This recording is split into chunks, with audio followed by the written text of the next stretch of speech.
Hello there everyone, welcome to Nightmare Narratives. I am your storyteller and I'm here to guide you tonight. I know many of you use these videos to drift off to sleep, so before we begin, take a moment to like this video and subscribe to our channel. I'm always curious, where are you watching from and what time is it in your part of the world? Now, find your cozy spot and relax.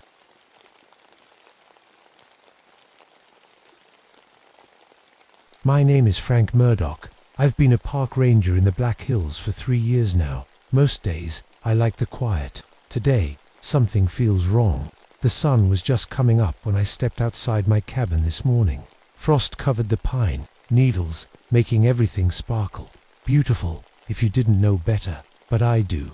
The mist was rising off Spearfish Creek like always, but today I could swear I heard whispers in it. Not English, not any language I know, just fragments of sound. That made the hair on my neck stand up. The forest was too quiet. That's what got to me first. No birds singing, no squirrels chattering, not even the sound of wind in the trees. Just ... nothing.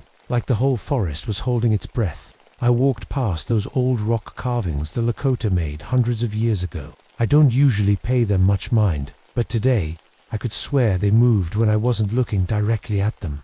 Like they were alive somehow, twisting when I only saw them from the corner of my eye. The weather changed too fast. My thermometer read 45 degrees when I left the cabin. 20 minutes later, it dropped to 20. The sky was clear blue, no clouds, no storm, no reason for it. My radio started acting up when I passed near the old burial grounds. Just static and weird sounds. I've had that radio for years. Never failed me before. The snow from last night should have been covered in tracks, deer, rabbits, foxes, they're always moving around. But there was nothing. Miles of perfect white snow. Like every animal had run away in the night. The trees had ice on them, but not normal ice. It formed perfect shapes, triangles, squares, spirals. Ice doesn't do that naturally. I touched one and pulled my hand back fast. It burned like fire. My compass went crazy around noon. The needle just spun and spun, then pointed straight toward the deepest part of the forest. The part no one goes to, not even me. Above me, ravens gathered, dozens of them. Then hundreds. They just circled overhead, black against the blue sky. They never landed, never made a sound, just watched. I'd been in these woods my whole life. Grew up here before the war. Came back after. I know every tree, every rock, every sound these hills make. But today, these aren't my woods anymore. Something's here, something hungry, and I think it knows my name. I don't talk much about Korea. The war changed me. It's been 7 years, but some days it feels like yesterday. My hands shake in the mornings, bad enough that making coffee is a struggle. The pot rattles against the cup, and I spill more than I drink. The doctors call it combat stress.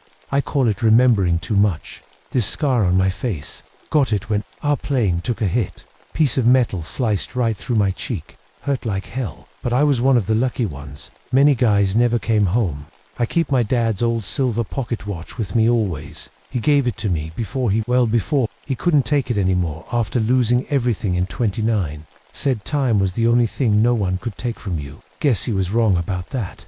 Mary was waiting when I got back from Korea. We were supposed to get married. Had it all planned out. But one look at my face, not the scar, but my eyes, and she knew I wasn't the same man who left. You're empty inside, she said the day she gave back my ring. Maybe she was right. The ranger station is small. Just a bed, a desk, a radio, and shelves full of reports nobody reads. 3 years I've been here, and the longest conversation I've had was with the supply guy who comes once a month.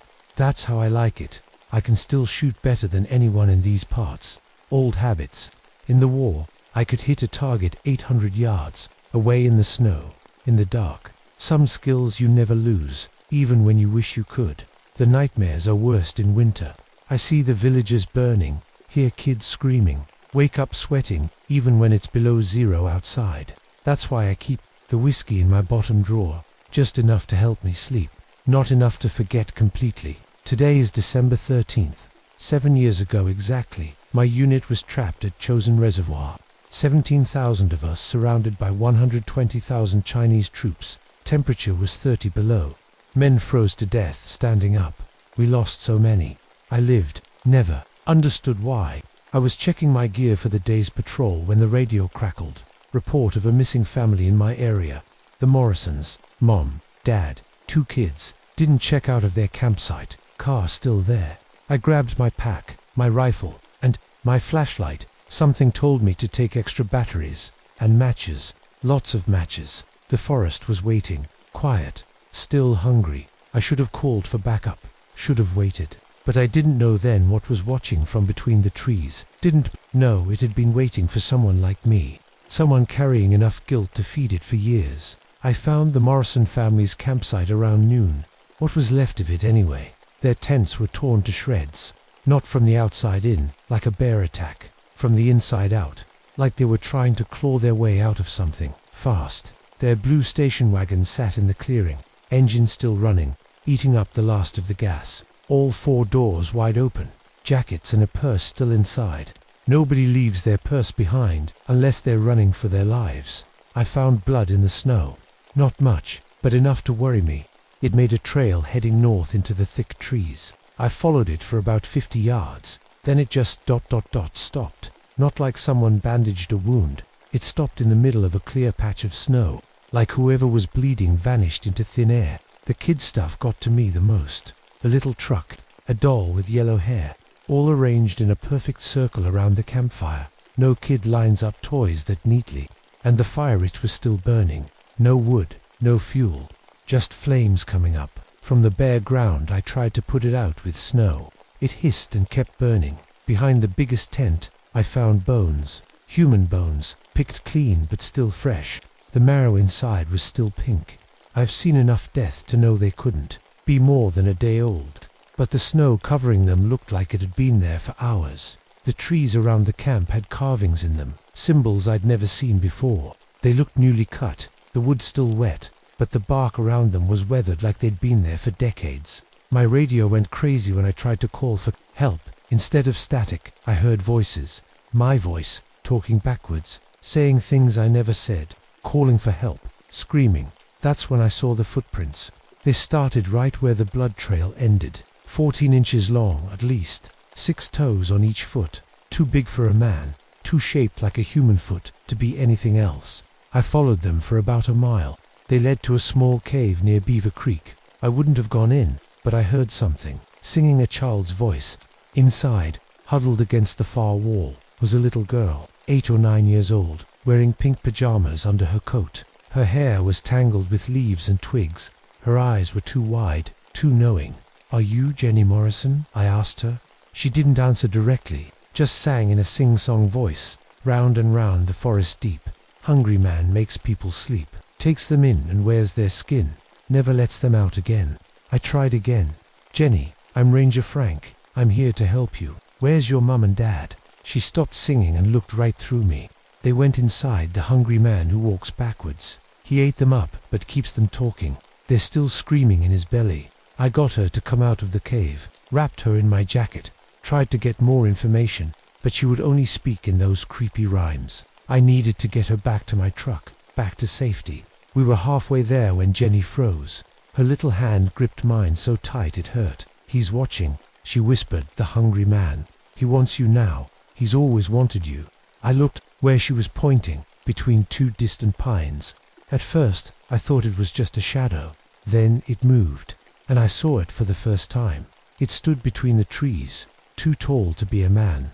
7, maybe 8 feet high. From far away, it looked almost human-shaped, but wrong, all wrong. "Don't look at its eyes," Jenny whispered. "That's how it takes you." I pulled Jenny behind me and reached for my rifle. The figure didn't move at first, just watched us. The distance between us was maybe 100 yards, but I could feel it staring right at me. Then it took a step. Its legs bent backwards, like a deer's hind legs, but too long. Its arms hung down past its knees. Everything about it was stretched out, like someone had pulled all its parts too far. "We need to move," I told Jenny. "Stay behind me." We backed away slowly. The thing matched our pace exactly, getting no closer but never falling behind, just watching. Then it spoke. Frank. The voice was my father's. Exactly his voice, with that little catch in it he always had after working in the mine all day. "Frank, son, help me." I hadn't heard that voice in 15 years. Not since I found him in the barn after the bank took our house. "That's not your daddy," Jenny said. "It wears voices like coats." The thing moved again, faster this time. 1 second it was 100 yards away. The next it was 50. It didn't run. It just ... was closer suddenly. I could see its face now, or what should have been a face. It kept shifting, melting from one person to another. I saw a woman with blonde hair, probably Jenny's mom. Then an older man. Then a young boy. "Frankie, why'd you leave us at Chosen?" This time it was Bobby Erickson's voice. My buddy who froze to death while I was carrying him back to camp. I raised my rifle and fired. Silver bullets, the only kind I had with me that day. The shot hit it square in the chest, but it passed right through. Like shooting smoke, the air around it began to warp. The trees behind it looked upside down. Snow started falling up instead of down. My head hurt trying to make sense of what I was seeing. "Run," I told Jenny, and we did. The cold hit us like a wall. It had been chilly all day, but suddenly I couldn't feel my fingers. My breath froze in front of my face. Jenny's lips turned blue in seconds.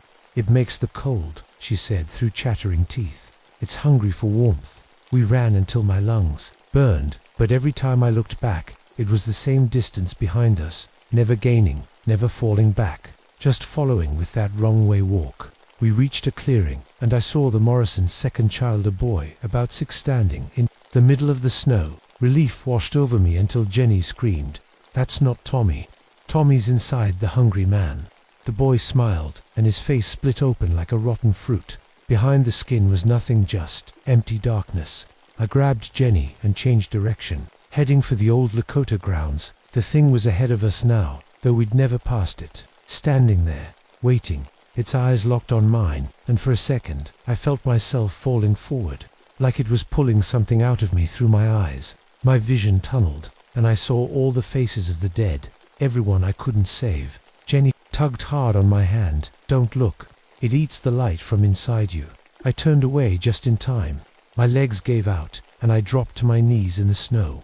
Cold sweat covered my body despite the freezing air. "It knows you," Jenny said quietly. "It's been waiting for you for a long time." "How do you know all this?" I asked her, my voice shaking. "I can see its real face," she said, "the hungry face behind all the other faces. It's been here forever, waiting." Grandma said, "It's a Wendigo. It eats more than bodies, it eats souls." The thing, the Wendigo, circled us now, too fast to track, just flashes between trees, first here, then there, getting closer with each pass. I had to get us out of these woods before dark, but I was starting to think the Wendigo wouldn't let that happen. It wanted something from me, something specific, and deep down, I was afraid. I knew exactly what that was. The sun was getting low. We had maybe an hour of daylight left. I knew we wouldn't make it to my truck before dark. "It's playing with us," I told Jenny, "like a cat with a mouse." Jenny nodded. "It feeds on the scared feeling. Gets stronger when you remember bad things." That's when it clicked. Every time the Wendigo spoke, it used voices from my past. People I'd failed. People whose deaths I blamed myself for. My guilt, I whispered. "It's feeding on my guilt." The forest around us began to change. The pine trees faded away, replaced by snowy mountains. The air grew colder, much colder. Suddenly, we weren't in South Dakota anymore. "No," I gasped. "This isn't real," but it felt real. The Korean mountains, Chosen Reservoir, December 1950. I could hear gunfire in the distance. Screams of dying men. "It's showing you the bad place," Jenny said, her small hand gripping mine tightly. "The place you can't forget." All around us, soldiers appeared, some whole, some missing, parts all dead, all looking at me with accusing eyes. "You lived," they said in unison. "Why did you live when we died?" The Wendigo stood among them, taller than before. Its face kept changing rapidly, now showing me every person who died while I survived. My father, my war buddies, the Korean family caught in artillery fire. I fell to my knees, the weight of all that guilt crushing me. This was what it wanted, to drown me in my own memories until I gave up. "Frank," Jenny shook my arm. "It's not real. It's trying to trap you here." But it felt real. The cold, the faces, the pain. Jenny's voice seemed far away now. "Look for the way out. I can see it, but you can't." I forced myself to focus on her. "What do you see?" "Doors," she said, "all around us. But you can't see them, because you're a grown-up. Grown-ups get stuck in the past." I reached into my pocket and felt my father's silver watch, the one thing that connected me to both past and present. I pulled it out, feeling its weight in my palm. "This is now," I told myself. "The watch is real. Jenny is real. The rest is just memory." The world flickered Korea, then Black Hills, then Korea again. Jenny pointed to what looked like empty space. "There's a door there. I can see it." I remembered something the old Lakota man had told me when I first started as a ranger, about spirits that feed on pain, about sacred fire that cleanses. I reached for my matches with shaking hands, dropped the first one in the snow. The second wouldn't light in the wind. The Wendigo was closing in, moving in that impossible way. Here, then there, then closer. "Frank," it said, now using my voice, "give up. Join us. It hurts less when you stop fighting." I got the third match lit, cupped my hand around the small flame. "What are you burning?" Jenny asked. I pulled out the folded paper I'd carried for 15 years. My father's suicide note, the physical reminder of my first failure to save someone. "My guilt," I said, and touched the flame to the paper. It caught immediately, burning far brighter than it should. The Wendigo screamed not with one voice, but with dozens, all the voices it had stolen. The paper burned in my hand, but I felt no pain, just warmth spreading up my arm. "The door," Jenny shouted. "It's getting brighter." I still couldn't see it, but I let her pull me forward. The Wendigo moved to block our path, its form shifting wildly now, melting, reforming, desperate, reached for me with two long fingers.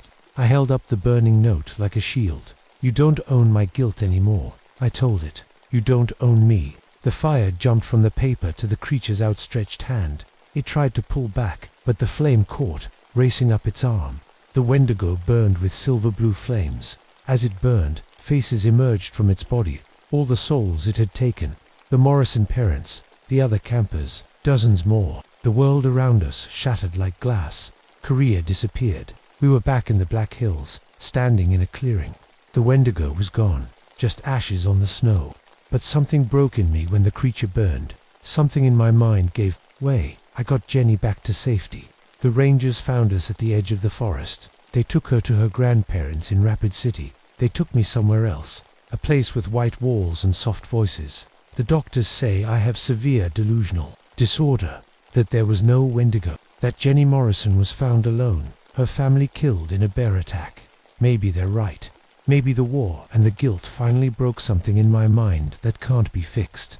But Jenny visits sometimes. She's the only visitor I get. 16 now, normal, except for the nightmares she still has. "It's not gone," she told me last week. "Just sleeping, waiting for someone new with enough guilt to feed it." She has a little boy now, 3 years old. He draws pictures of a tall man with backwards legs.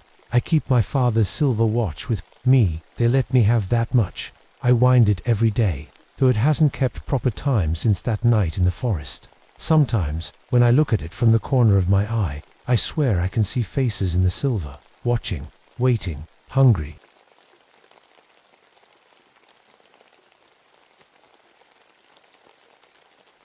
My name is Theodore Washington, but everyone calls me Teddy. I've been a park ranger here at the Great Dismal Swamp for nearly 5 years now. Some folks wonder why anyone would choose to work in a place with Dismal right in its name. But this swamp has been in my blood for generations. The first thing you'd notice about Blackwater Marsh is how the water sits completely still, like black glass. It perfectly mirrors the ancient cypress trees above, their branches draped with long, grey Spanish moss that hangs like old men's beards. Sometimes, when there's no breeze, I can't tell where the real world ends and the reflection begins. If you stand quiet enough, you'll hear the strangest sounds. Little bubbles of swamp gas pop as they rise up from the mucky bottom. Pop ... pop ... like tiny underwater ghosts trying to talk to you. The sound gets creepy when it's the only thing you hear. The air here is something else. It's so thick with moisture you can almost drink it instead of breathing it. The smell is a mix of rotting plants, mud, and something sweet from all the flowers and pollen. Some days, it's so humid my uniform sticks to my skin like I just went swimming with my clothes on. Now, we've got plenty of alligators in these parts. and you can usually hear them bellowing to each other. Lately though, it's been odd. I can hear them calling, but I haven't seen a single one in their usual sunning spots. It's like they're hiding from something. The strangest thing in this swamp has to be the lights. Old-timers call them will-o-wisps, these small blue-green flames that dance above the water at night. Science says it's just swamp gas igniting, but I've seen these lights move like they have a mind of their own, leading people deeper into the marsh. My grandmother had other explanations. Not many folks know this, but beneath parts of this swamp lies an old slave burial ground. Water levels have risen over the years, covering the graves. I sometimes wonder if those poor souls are truly at rest. When the moon is full and fog rolls in, it creates the most unsettling sight. The moonlight filters through the mist, making shapes that seem to move on their own. More than once, I've drawn my flashlight thinking I saw a person, only to find nothing there. The temperature in this place defies explanation for the past week. It's been holding steady at exactly 98.6 degrees, the same as human body temperature. It doesn't drop at night like it should. Even the old-timers say they've never seen anything like it. My compass has been acting strange too. Near the center of the marsh, the needle just spins and spins, like it's confused. It points toward something, but I can't figure out what's causing it. There's no iron deposits or anything that should throw it off like that. But the thing that's really got me worried is the bugs, or rather, the lack of them. This is prime mosquito season in a perfect breeding ground, but I haven't slapped at a single one in days. No dragonflies, no water striders, nothing. In a swamp, that's not just unusual, it's impossible. Something's wrong in Blackwater Marsh. I can feel it in my bones. The same way my grandmother said she could feel storms coming, and whatever it is, I've got a bad feeling it's just getting started. I wasn't always a park ranger. Growing up black in a small town just outside this swamp wasn't easy. Our community was separated from the white folks by train tracks and unwritten rules about where we could go and what we could do. I'm the first black ranger they ever hired in this park, and some days I can feel the weight of that responsibility pressing down on me like the humid air. Back in my 20s, I didn't spend my time tracking animal prints or checking water levels. I was riding buses across the South, fighting for the right to be treated like a human being. They called us Freedom Riders. We'd sit at whites-only lunch counters and ride in the front of buses, knowing we might not make it home that night. During the Montgomery bus boycotts, a group of white men pulled me and my friends from a bus. They beat us with pipes and baseball bats. I still have a scar above my right eye where a ring caught my skin. I was one of the lucky ones. I survived. My best friend Marcus wasn't so lucky. After we helped register black voters in our county, the Klan came for him. They found him, took him, and I can't bring myself to say the details even now. They hung him from a cypress tree deep in this very swamp. Today marks 5 years since I lost him. I should have been with him that night. I was supposed to meet him, but I got held up. By the time I got to our meeting spot, he was already gone. Not a day goes by that I don't wonder if I could have saved him if I'd been on time. My connection to this swamp goes back generations. My grandmother escaped slavery during the Civil War and hid right here among these cypress trees and murky waters. She knew every safe path, every hiding spot. She passed those secrets down to my mother, who passed them to me. I can navigate parts of this swamp that aren't even on any map. Working here isn't always easy. Some of the other rangers don't bother hiding how they feel about working alongside me. The federal government may have ordered integration, but you can't order people to change their hearts. I've heard the whispers. I've seen the looks. After the third death threat was slipped under my door, I started keeping a loaded shotgun at the ranger station. Not for the animals, for the two-legged predators. My boss knows about it, but looks the other way. Even he understands some dangers aren't covered in the ranger handbook. My wife Marie doesn't like me working here. She went to college up north, came back with a teaching degree and big ideas about moving to Chicago or New York. Somewhere, our kids, if we have them, won't have to face what we did. We've been fighting about it more and more. She says I'm holding on to ghosts. Maybe she's right. Today of all days, those ghosts feel closer than ever.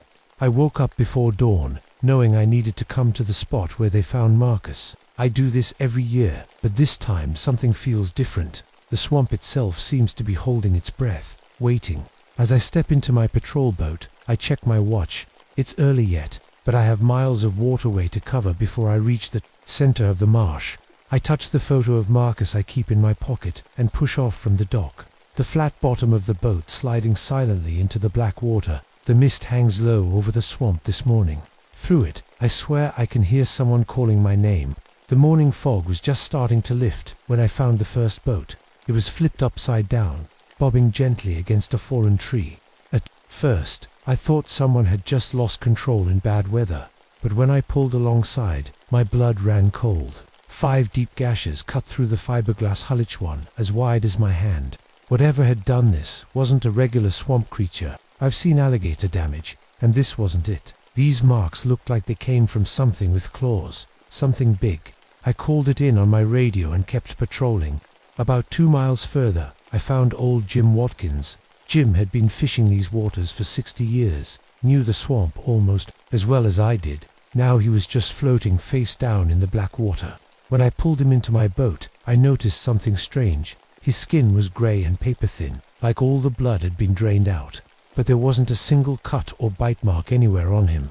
The county doctor would later say he died of a heart attack, but I know better. Jim was healthy as a horse, and something had scared him to death. As I headed deeper into the marsh, I heard it for the first time, a sound that made the hairs on my neck stand straight up. It was like a wolf's howl mixed with a human scream, echoing across the water. I've heard every animal in this swamp, and nothing makes a sound like that. Near the center of the marsh, the trees started looking wrong. The cypress trunks were twisted into spiral shapes, like giant hands had wrung them like wet towels. Some were bent into perfect circles, their branches pointing inward. No storm could do that, no natural force I know of. The fish were acting strange too, hundreds of them floating belly up, but not scattered like in a normal fish kill. They formed perfect circles on the water's surface, like they were arranged that way on purpose. I took water samples to check for pollution, but somehow I knew that wasn't the cause. I brought Rex, my tracking dog, out the next day. He's never been afraid of anything, not alligators, not snakes, nothing. But when I tried to take him to where I found the twisted trees, he dug his paws in and refused to move. His ears went flat against his head, and he made a whimpering sound I'd never heard before. When I tried to drag him forward, he bit at his own leash, trying to escape. That's when I found the footprints. They were pressed deep into the mud at the water's edge, 3 feet long with 5 toes, but webbed like a frog's. At the end of each toe was a curved mark where a claw had dug in. Whatever made these prints walked on 2 legs and weighed hundreds of pounds. 3 days into my investigation, I found something that still gives me nightmares. Deep in a part of the swamp, where nobody goes, there was a shelter built between 3 cypress trees, but this wasn't made from branches or leaves. The frame was human bones, dozens of them tied together with braided Spanish moss. Inside, the ground was dry and recently used. The water itself was changing. When I dipped my thermometer in, it read 105 degrees, hot enough to poach fish. But there are no hot springs in this swamp, no underwater vents, nothing that could heat the water like that. My last discovery was the worst. I was checking a report of gunshots when I found Billy Crothers, a local poacher, clinging to a tree branch, half in the water. His leg was torn open, and he was babbling with fear. "It took Joe," he kept saying. "The swamp devil took Joe right out of the boat." I got Billy to my boat and gave him first aid. His leg would need stitches, but he'd live. As I wrapped his wound, he grabbed my arm with surprising strength. "It weren't no animal," he whispered. "It knew our names." Called Joe right to it, using his mama's voice. Then it changed. Started looking like a man, but not a man. Billy's eyes were wide with terror. "It's still out there, watching us right now." I looked around at the still water, the hanging moss, the twisted trees. For the first time since I was a child, I felt afraid of the swamp. And I could have sworn that somewhere, just out of sight, something was watching me. "Ranger Washington," Billy said, his voice shaking. "It was at the same spot. The same damn cypress where they hung your friend." A chill ran through me that had nothing to do with the temperature. Whatever was happening in Blackwater Marsh, it was connected to Marcus. And somehow, I knew it was waiting for me. After getting Billy to the hospital, I went back to the swamp alone. I know that sounds crazy, but I had to know what was out there. I took my shotgun, extra shells, a powerful flashlight, and my radio. I told myself I was just doing my job, but deep down, I was looking for answers about Marcus. The sun was setting as I reached the spot where Billy had seen the swamp devil. The cypress trees cast long shadows over the black water. Everything was quiet to quiet. Even the wind seemed to have stopped. That's when I saw it. At first I thought it was just another shadow or a trick of the fading light, but then it moved. Standing in water up to its waist was the tallest creature I'd ever seen. It had to be at least 8 feet tall. Its body was covered in dark, matted fur, mixed with hanging swamp plants and algae. In the dying light, I could see its eyes yellow-green and glowing like a cat's, but as big as golf balls. I raised my shotgun, but something strange happened. The creature slid through the water toward me, but it didn't make a single ripple. It was like it wasn't really there, or like it was part of the water itself. My hands started shaking. This wasn't right. This wasn't natural. I fired twice, hitting it square in the chest. Chunks of its body flew off, splashing into the water. Any normal animal would have dropped dead, but this thing didn't even slow down. Before my eyes, the holes in its chest began to close up. New fur and flesh grew over the wounds in minutes. It was healing itself. The creature let out a roar that hit me like a physical force. The sound was so loud and strange that my ears started ringing, and I couldn't tell which way was which. I stumbled backward, nearly falling into the water. As it got closer, I saw an alligator swimming nearby. The creature just looked at the gator, and suddenly the big reptile turned and came straight for me. I've never seen an alligator move so fast or with such purpose. It was like the monster was controlling it, not just the gator, either. Vines started moving on their own, reaching for my ankles. Water moccasins slithered toward my boat from all directions. The whole swamp seemed to be working together, trying to trap me. The thing reached out one long arm. Its hand had fingers like a human's, but longer, with black claws at the tips. I jumped back just in time. Billy's words came back to me, his friend Joe being touched by the creature. I remembered Jim Watkins' body, drained and empty. I knew I couldn't let it touch me. The strangest part was how it could disappear. 1 second it was right in front of me, and the next it seemed to melt into the background, becoming part of the trees, the water, the shadows. If I hadn't been watching closely, I would have thought it vanished into thin air. During the chase, I noticed something important. The creature seemed stronger in certain spots, Cecily, places where bad things had happened. When we passed the old slave burial ground, it moved faster. When we got near places where people had died violently, it seemed to grow bigger. Billy's words haunted me. The same damn cypress where they hung your friend. The creature was leading me there, I realized. It wanted me at that spot. When we finally reached that terrible triathlon where I'd found Marcus, the monster stopped. It rose to its full height, water streaming off its massive body. Then it did something I'll never forget as long as I live.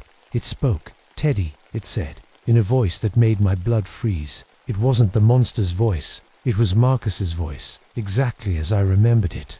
"You left me to die, Teddy," it said.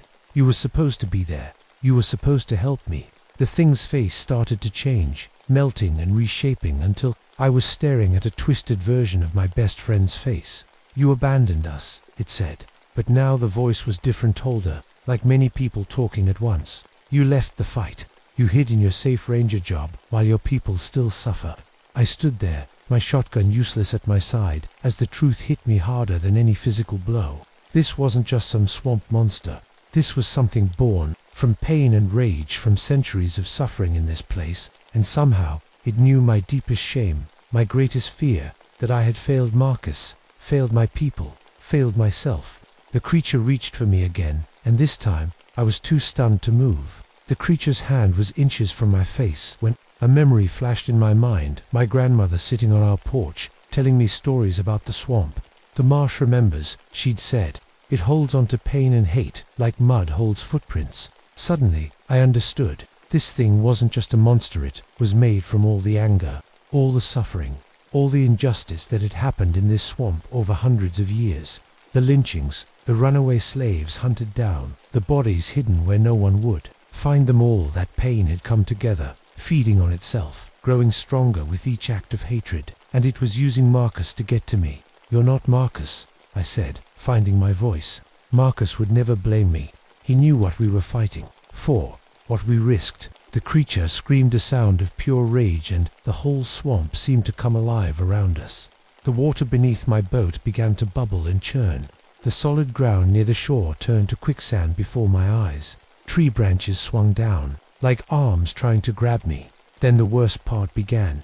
The air around me shimmered, and suddenly I wasn't in the present anymore. I was 5 years ago, watching as a group of hooded men dragged Marcus toward the cypress tree. I could see everything, hear everything. I tried to run to him, to help him, but I couldn't move. I was forced to watch it all happen again, helpless. To stop it, "This is what you missed," the creature hissed, now speaking with many voices at once. "This is what happened while you were late." Tears streamed down my face as I watched my friend die again. But something wasn't right about what I was seeing. The creature was twisting the memory, making it worse, feeding off my guilt and pain. That's when I realized it needed my pain. It fed on hatred and fear and guilt. The more I felt, the stronger it got. My grandmother had taught me more than just how to navigate the swamp. She'd taught me old songs the slaves sang, for courage, for hope, for freedom, songs that had power. I began to sing, my voice shaking at first, then growing stronger. "Wade in the water, wade in the water, children. Wade in the water, God's gonna trouble the water." The creature flinched. The vision of Marcus flickered like a bad TV signal. I kept singing, remembering all the songs my grandmother had taught me. Songs of hope in the darkest times. Songs that had carried my people through centuries of pain.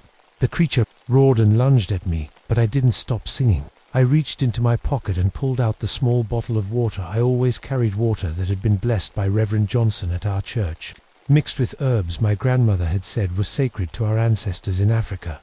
I unscrewed the cap and flung the water at the monster. Where the drops hit, its skin sizzled and smoked. It screamed again, backing away. "This place doesn't belong to hate anymore," I shouted. "These waters should be clean again." For a moment, I saw doubt in those glowing eyes, then rage. The creature dove beneath the surface, and the water around my boat began to spin like a whirlpool. I held on to the sides as it tipped dangerously. My boat hit something hard, the base of the cypress tree where Marcus had died. I grabbed a low-hanging branch to steady myself. That's when I noticed something gleaming in the Barker chain, the same chain they had used on Marcus, still embedded in the tree after all these years. My grandmother's voice seemed to whisper in my ear, "Iron binds more than flesh, child. It binds spirits too." I understood what I had to do. I reached for the chain, yanking it free from the tree bark. It was heavy in my hands, still carrying the terrible purpose it had been used for. But chains could be repurposed. Freedom could come from the tools of bondage. I dipped the chain into what was left of the blessed water and began to speak the words my grandmother had taught me, part prayer, part spell. Words passed down from people who had found power even when everything was taken from them. The creature burst from the water directly in front of me, more enraged than ever. But now I could see something else in its eyes. "Fear. You are bound by hatred," I said. "Let me set you free." I lunged forward, wrapping the blessed chain around the creature's neck. It thrashed wildly, its claws raking across my chest. The pain was terrible, but I held on. The creature dragged me off the boat and into the water. We sank together, down into the blackness. My lungs burned for air, but I didn't let go of the chain. If this was what it took to free Marcus, to free all the trapped souls, then so be it. As we sank deeper, I felt other presences around us in the water, generations of the lost and the wronged, watching, waiting. The creature's struggles grew weaker. The chain glowed faintly in the dark water, and I could feel the thing beginning to change. Its body was dissolving, breaking apart, not like flesh, but like shadows touched by light. The fur, the claws, the terrible face all melting away, until there was nothing in my arms but murky water. My vision started to go dark as my lungs screamed for air. I had no strength left to swim to the surface. As consciousness slipped away, I felt hands on me, not the creature's claws, but human hands, gentle and strong, pulling me upward. My last thought was of Marcus, and I could have sworn I heard him say, "It's all right now, Teddy. You did good. We're free." They found my boat the next morning, empty except for my ranger hat. The search team looked for 3 days before they gave up. Most folks think I drowned, but there was no body to bury. Strange things have happened in Blackwater Marsh since then. The water's clean, now cleaner than it's been in living memory. Fish and wildlife have returned. The twisted trees have straightened themselves. Even the will-o-wisps that used to lead people astray now seem to guide lost hikers to safety. And sometimes, on misty nights, when the moon is full, people report seeing a tall black man in a ranger uniform walking along the water's edge. He never speaks, but those who've seen him say they weren't afraid. They say he led them out of the swamp when they were lost, vanishing once they reached safe ground. The locals have a new name for him, the Guardian of Blackwater Marsh. Marie still visits sometimes, leaving flowers at the water's edge. She doesn't cry anymore. She says she can feel me watching over her, and she's right. I'm still here, still patrolling my swamp, but now I protect it from a different side, making sure the hatred that once poisoned these waters never takes root again. In death, I found the purpose I struggled with in life. The marsh remembers, not just the pain now, but the healing too. And every so often, when a child wanders too far from their parents, or an old fisherman stays out past sunset, they might hear my voice on the wind, guiding them home, keeping them safe from the darkness that once ruled Blackwater Marsh.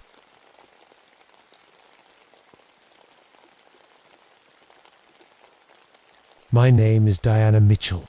I've been a park ranger here in Monongahela National Forest for just over 2 years now. Most days, I patrol these West Virginia mountains alone, and that's exactly how I like it. Today feels different though. As I step out of my cabin, a wall of dense fog greets me, so thick I can barely see 20 feet ahead. The world is muffled, like someone threw a heavy blanket over the forest. My boots crunch on the path, but the sound seems to die in the air around me. I follow the familiar trail through what we rangers call the Howling Ridge. It's not on any official map, but the locals have their reasons for naming it that. The wind has a way of moving through these trees that sounds almost human. Today, it's whispering and moaning through the bare branches overhead, making the hairs on my neck stand up. The forest feels wrong this morning. Usually, these woods are alive with deer rustling through underbrush, rabbits darting across paths, birds calling from the trees, but there's nothing today. No movement, no chirping, not even insects buzzing. Just that unnatural silence broken only by the wind's hollow cries. I push through a maze of rhododendron thickets. They grow so dense here that there's no clear path, creating a natural labyrinth that's easy to get lost in. The mountain laurel is blooming early this year, their pink and white flowers filling the air with a sickly sweet smell. I notice something odd. The blossoms are covered with flies, more than I've ever seen before. My head pounds suddenly, a sharp pain behind my eyes. The barometer on my watch shows pressure dropping fast, which makes no sense. The weather report promised clear skies all week. Something isn't right. The trail takes me past the old coal mine entrance. It's been sealed since 1951 after some terrible accident the locals don't like talking about. The rusted barriers look different today. Fresh scratches mark the metal, as if something tried clawing its way in or out. Around the entrance, abandoned mining equipment sits frozen in time. Old carts, picks, and shovels left exactly where workers dropped them decades ago, but they look different today, covered in a strange glowing moss I've never seen before. The pale green light it gives off feels unnatural in the fog. I crouch down by the creek that runs past the mine. The water runs red, stained by iron from the mountains. In this light, with the fog swirling above it, it looks exactly like blood flowing downhill. I shiver despite myself. My radio crackles to life, making me jump. Through the static, I hear what sounds like voices, fragments of conversation too distorted to make out. I check the frequency, but it's the correct channel. Nobody should be broadcasting right now. Ranger station, this is Mitchell. Anyone transmitting, I ask. Nothing but that strange static comes back. I clip the radio to my belt, trying to ignore how it continues to whisper, almost like it's speaking words just beyond my understanding. Something's very wrong on Howling Ridge today, and I've got a sinking feeling I'm about to find out what. Most people come to these woods to escape something. For me, it was the memories of Vietnam. 3 years ago, I was a nurse in Saigon, working in field hospitals during the worst of the fighting. I still see their faces at night, young boys, barely men, dying in my arms while I tried to save them with bandages and morphine and words that meant nothing. I checked my medical kit for the 3rd time today, counting bandages and antiseptic. Wipes 1, 2, 3, 4. It's a habit I can't break. In Vietnam, running out of supplies meant someone died. Even now, far from any war, I need to know I'm prepared. My fingers brush against the orange pill bottle hidden at the bottom of the kit. The pain meds were for the shrapnel wound in my shoulder from the rocket attack during the Tet Offensive. That was the night we lost 6 nurses, all under my watch. All my friends. Today marks exactly 7 years since that happened. The pills were supposed to be temporary. Nothing is temporary in war though. Some wounds don't heal, even when you can't see them anymore. I chose this job because trees don't scream, mountains don't bleed. The forest doesn't remind me of my little brother Tommy, who never came home from his first tour. Out here, I don't have to explain to my parents why I jump at loud noises or why I can't sleep more than 2 hours without waking up drenched in sweat. They tried to understand, but how could they? You were just a nurse. My father said once, like that meant I was safely tucked away from the real war. He never understood that I saw the war distilled to its purest form, broken bodies and pain and death that came no matter how hard I worked. The fog seems to grow thicker as I walk deeper into the forest. My boots sink into the soft ground, each step requiring more effort than it should. My head still pounds with the pressure drop, making it hard to focus. I learned wilderness survival during my military training. Those skills are what make me good at this job. I can track animals, navigate without a compass, treat injuries with whatever's available. In the field hospital, we got good at improvising when supplies ran out. But none of my training prepared me for the emptiness of this forest today. No tracks on the ground, no birds overhead. Nature has its rhythms and patterns. When those patterns break, something is deeply wrong. I swallow hard and check my watch. I'm supposed to sweep the campgrounds in the East Hollow by noon. There's a family with kids staying there. The Chuns, I think. Father, mother, 2 kids. City folks, up from Washington, D.C. for the weekend. A memory flashes in my mind. A young Vietnamese boy on my operating table, his eyes fixed on mine as the light left them. He looked so much like Tommy. That was my last patient. The one I couldn't save. The one that made me walk away from nursing forever. I push the memory down and adjust my ranger hat. The wind picks up, sending whispers through the trees that sound almost like my name. My radio crackles again with those strange half-formed voices. Something is calling me deeper into the forest, and despite everything in me screaming to turn back, I keep walking toward whatever waits ahead. The campsite comes into view through the fog, and immediately I know something is wrong. Too quiet. No morning sounds of a family making breakfast or packing gear. No smoke from last night's fire. Just stillness. Hello, Ranger Mitchell here. Everything okay this morning? My voice sounds small in the fog. No answer. I approach slowly, one hand on my radio, the other near the bear spray on my belt. The tents are still zipped up. A pot of water sits on the cold fire pit. A child's stuffed bear lies face down in the dirt. Mr. Chen, Mrs. Chen, is anyone here? The first tent is where I find them. My training kicks in before my brain can process what I'm seeing. I drop to my knees beside the sleeping bags, checking for pulses. I already know I won't find. The family of 4 lies in their sleeping bags, but they don't look right. Their skin is pulled tight against their bones, like all the moisture has been sucked out. They look mummified, but that's impossible. I spoke with Mr. Chen just yesterday afternoon. Their faces are frozen in expressions of terror. No blood anywhere. No signs of struggle. Just for bodies that look like they've been dead for months, not hours.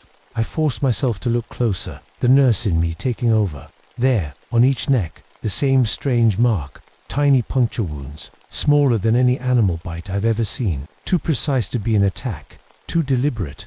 My headache pounds harder. The radio at my belt erupts in static and whispers. I grab it. Emergency at East Hollow Campground. For casualties. Requesting immediate backup and medical examiner. My voice is steady, even as my hands shake. Only static answers. I take photos with my Polaroid camera. When the pictures develop, I nearly drop them. Dark shadows hover over each body. Shadows that weren't visible to my eyes. Shapes that look almost like large cats, but wrong somehow. My medical equipment acts strange too. The thermometer shows the bodies are 10 degrees colder than the air around them. My compass spins wildly near the tent. Something about this site is throwing off electromagnetic readings. I step outside the tent, gulping fresh air. That's when I notice the trail. Small, dried-up animal carcasses leading away from the campsite. A squirrel, 2 rabbits, a raccoon, all shriveled like the family. all pointing toward the old mine entrance.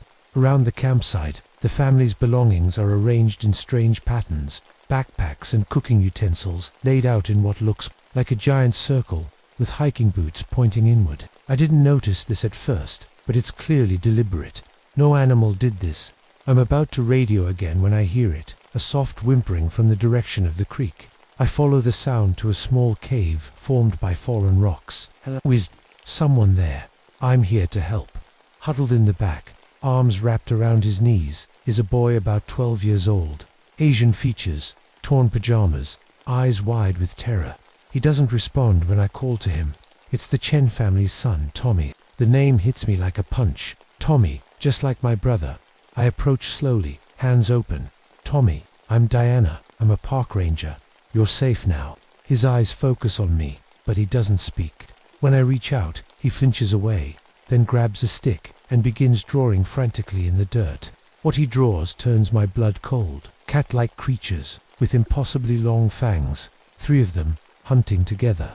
And from there, mouths to their prey, he draws lines that look like they're pulling something out of the victims. Tommy looks up at me, finally speaking in a whisper, so quiet I nearly miss it. Shadow cats, he says. They drink more than blood. I reach for my radio again, but before I can call for help, a sound echoes through the fog.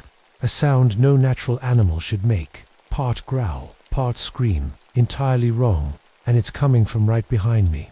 I spin around, pulling Tommy behind me. In one quick motion, there, at the edge of the clearing, stands something that shouldn't exist. It looks like a panther, but wrong in ways I can't fully explain. Its body is sleek and black, but moves like oil flowing over rocks. Too fluid, too silent. Its eyes glow yellow in the fog, fixed directly on us. But it's the teeth that make my heart stop fangs to long for any natural cat.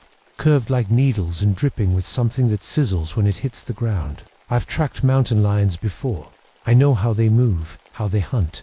This is different. This thing leaves no tracks in the soft mud.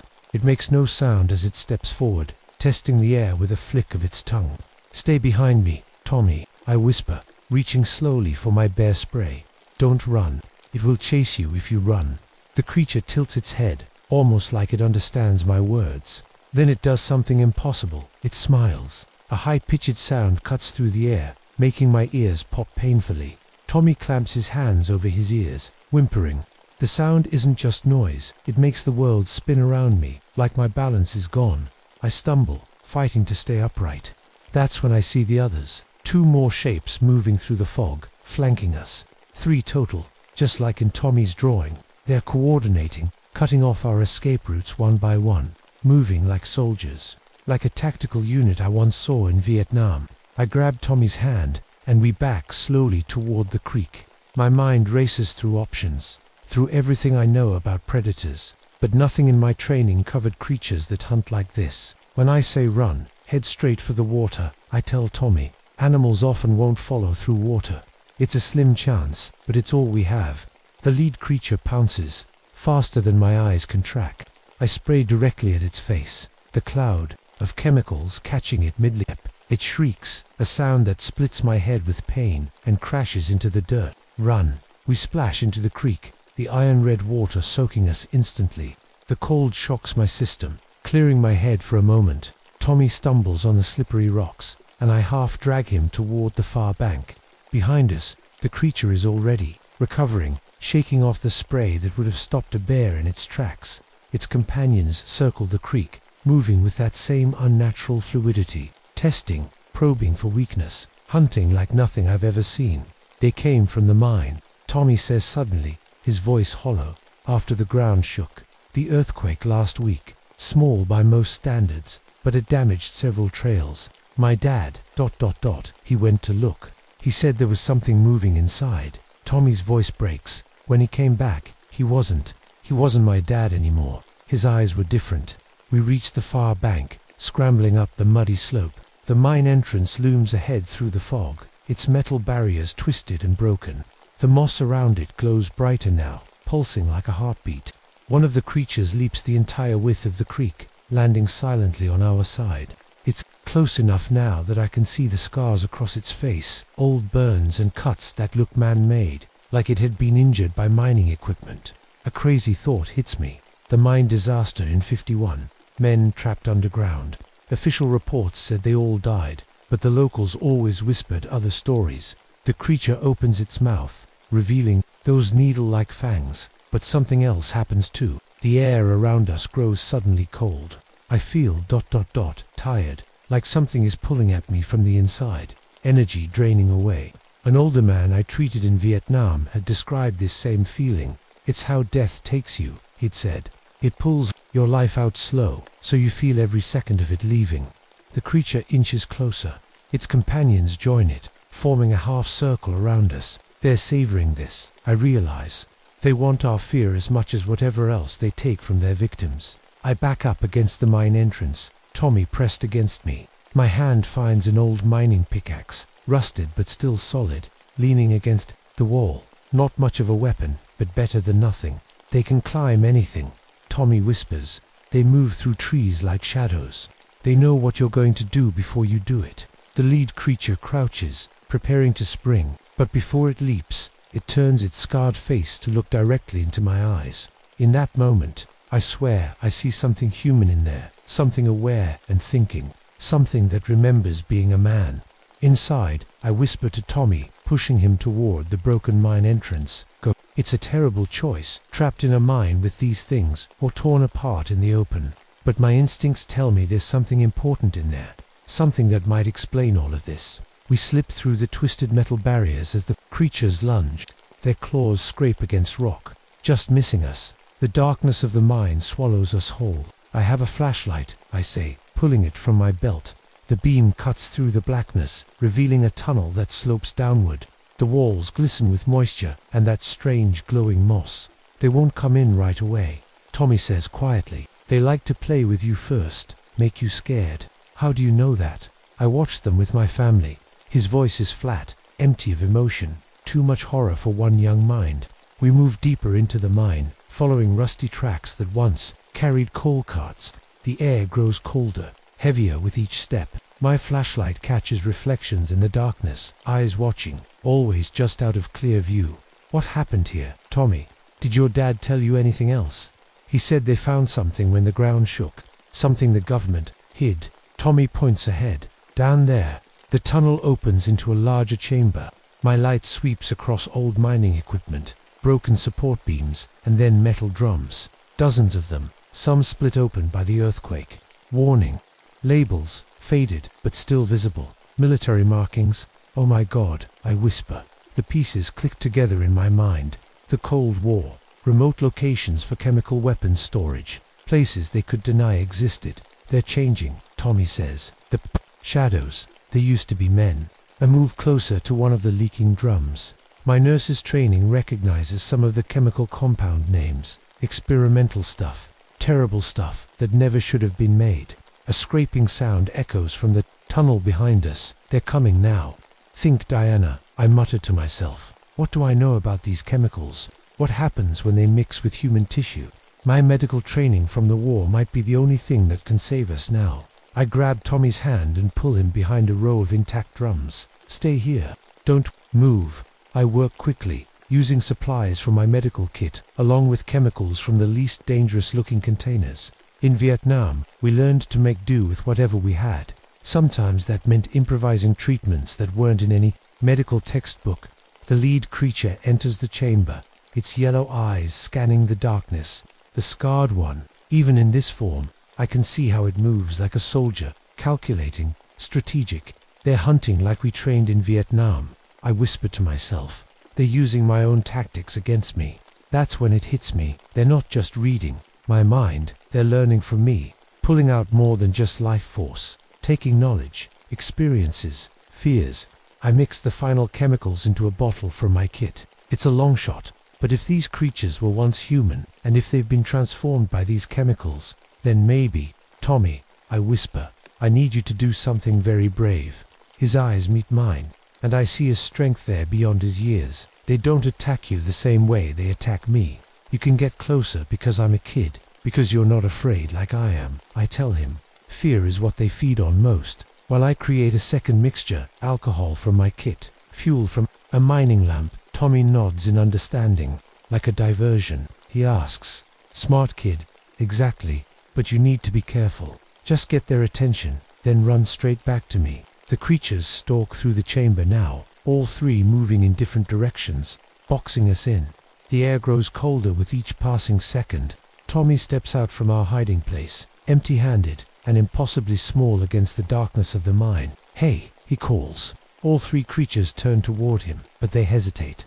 Just as I thought, they don't register him as a threat or a meal source. Not enough fear. Tommy backs away slowly as they approach, curious rather than aggressive. He's leading them perfectly. When they're positioned just right, I strike the mining lamp against stone, creating a spark that ignites my makeshift napalm. The flame erupts, catching the nearest creature mid-leap.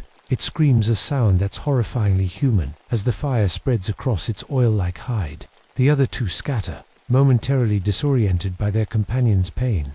Now, Tommy, I yell, tossing him the other mixture.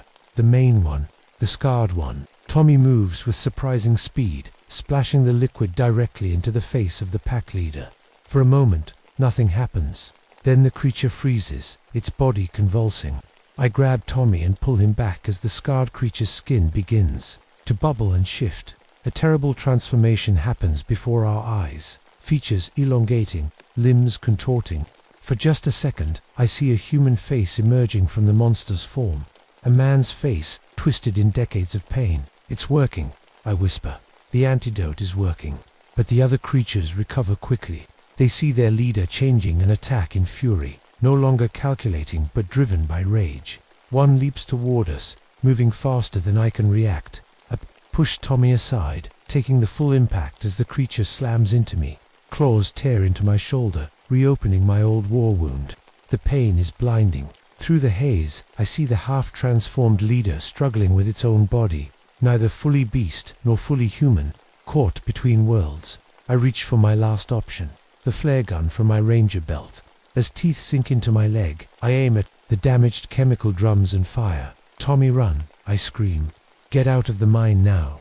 The flare hits the chemicals, and the explosion is immediate. Fire and toxic smoke billow through the chamber. Support beams, weakened by years of neglect, begin to collapse. I see Tommy hesitate at the tunnel entrance, looking back at me. Go, I command, using every ounce of authority I can muster.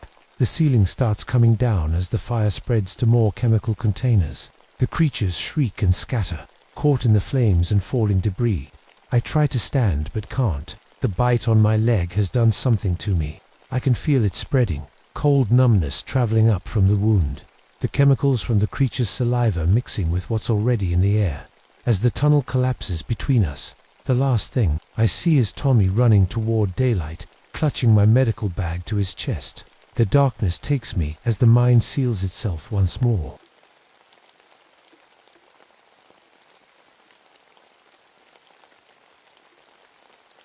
My name is Catherine Rodriguez, but everyone calls me Cat. I've been a park ranger at Sawtooth National Forest in Idaho for 3 years now. Before that, I was search and rescue. I saved lives, at least, I used to. This morning started like any other day on patrol. I woke up before dawn in my cabin, made coffee strong enough to wake the dead, and headed out as the first light touched the jagged peaks. Those mountains, they've always reminded me of cathedral spires reaching up to heaven. Today, they looked sharper somehow, like they were trying to tear holes in the clouds. Something felt off right from the start. The alpine lakes I passed were crystal clear as always, but when I looked closely at one, I swear it showed a desert landscape instead of reflecting the pine trees around it. I blinked, and it was normal again. Must be the thin air up here, making my head fuzzy. Speaking of the air at this elevation, around 9,000 feet, it's normal to feel a bit lightheaded. But today, everything seemed dreamlike. Colors too bright, sounds too sharp. I checked the avalanche danger signs out of habit. They all read extreme, which made no sense. The snowpack was stable, the weather perfect. I radioed base to report. The error. Cat to base. We've got incorrect avalanche warnings posted. Over the radio crackled, then silence for 10 seconds before my own voice answered. No error. Danger real. Turn back. But I hadn't said those words. That's when I noticed the lights. Not northern lights, something different. They danced across the daytime sky like colorful ribbons, appearing and disappearing randomly. I've worked mountains for 12 years and never seen anything like it. I pulled out my GPS to mark the location. The screen showed impossible coordinates according to the device. I was in 3 different places at once. I turned it off and on again, same result.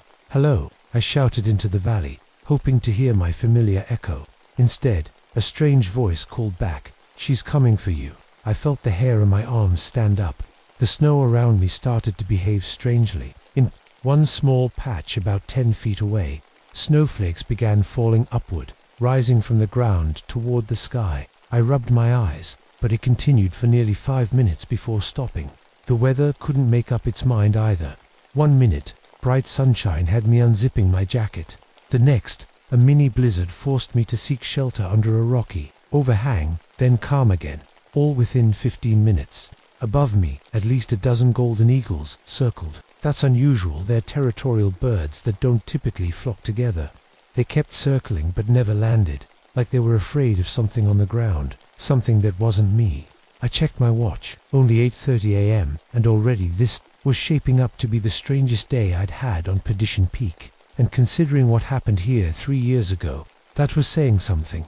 Today was the anniversary. 3 years since I lost Jake. 3 years since I caused the avalanche. That took away my fiancé and my future. 3 years of running from what I'd done. I didn't know it yet, but the mountain had plans for me today. And so did something else, something that wasn't supposed to exist. I wasn't always afraid of heights. That's the irony of it all. I used to be one of the best climbers in the Rocky Mountain region, leading search and rescue teams up the most dangerous faces to save stranded hikers and climbers. 217 rescues under my belt. Kept count because each one mattered. Each life pulled back from the edge was a victory. Jake Morrison was my climbing partner and the love of my life. We met on a rescue mission 5 years ago when we were both called to help a family trapped by a sudden storm. He had the most infectious laugh and steady hands that never shook, even on the toughest climbs. He proposed to me on a ledge halfway up Eagle Peak, pulling a ring from his chalk bag with trembling fingers. The only time I ever saw him nervous on a mountain. "We're planning our wedding climb," he told everyone. Instead of walking down an aisle, we would summit Perdition Peak together. It was supposed to be perfect. That day started clear, just like today. We were moving fast up the east face, making good time. I remember feeling impatient. There was a harder route I wanted to try, a more challenging line that would make our climb more memorable. Jake thought we should stick to our planned route, but I pushed. I always pushed.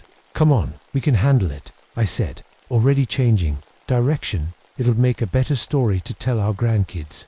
He followed me because he trusted me. That trust cost him everything. I missed the warning signs.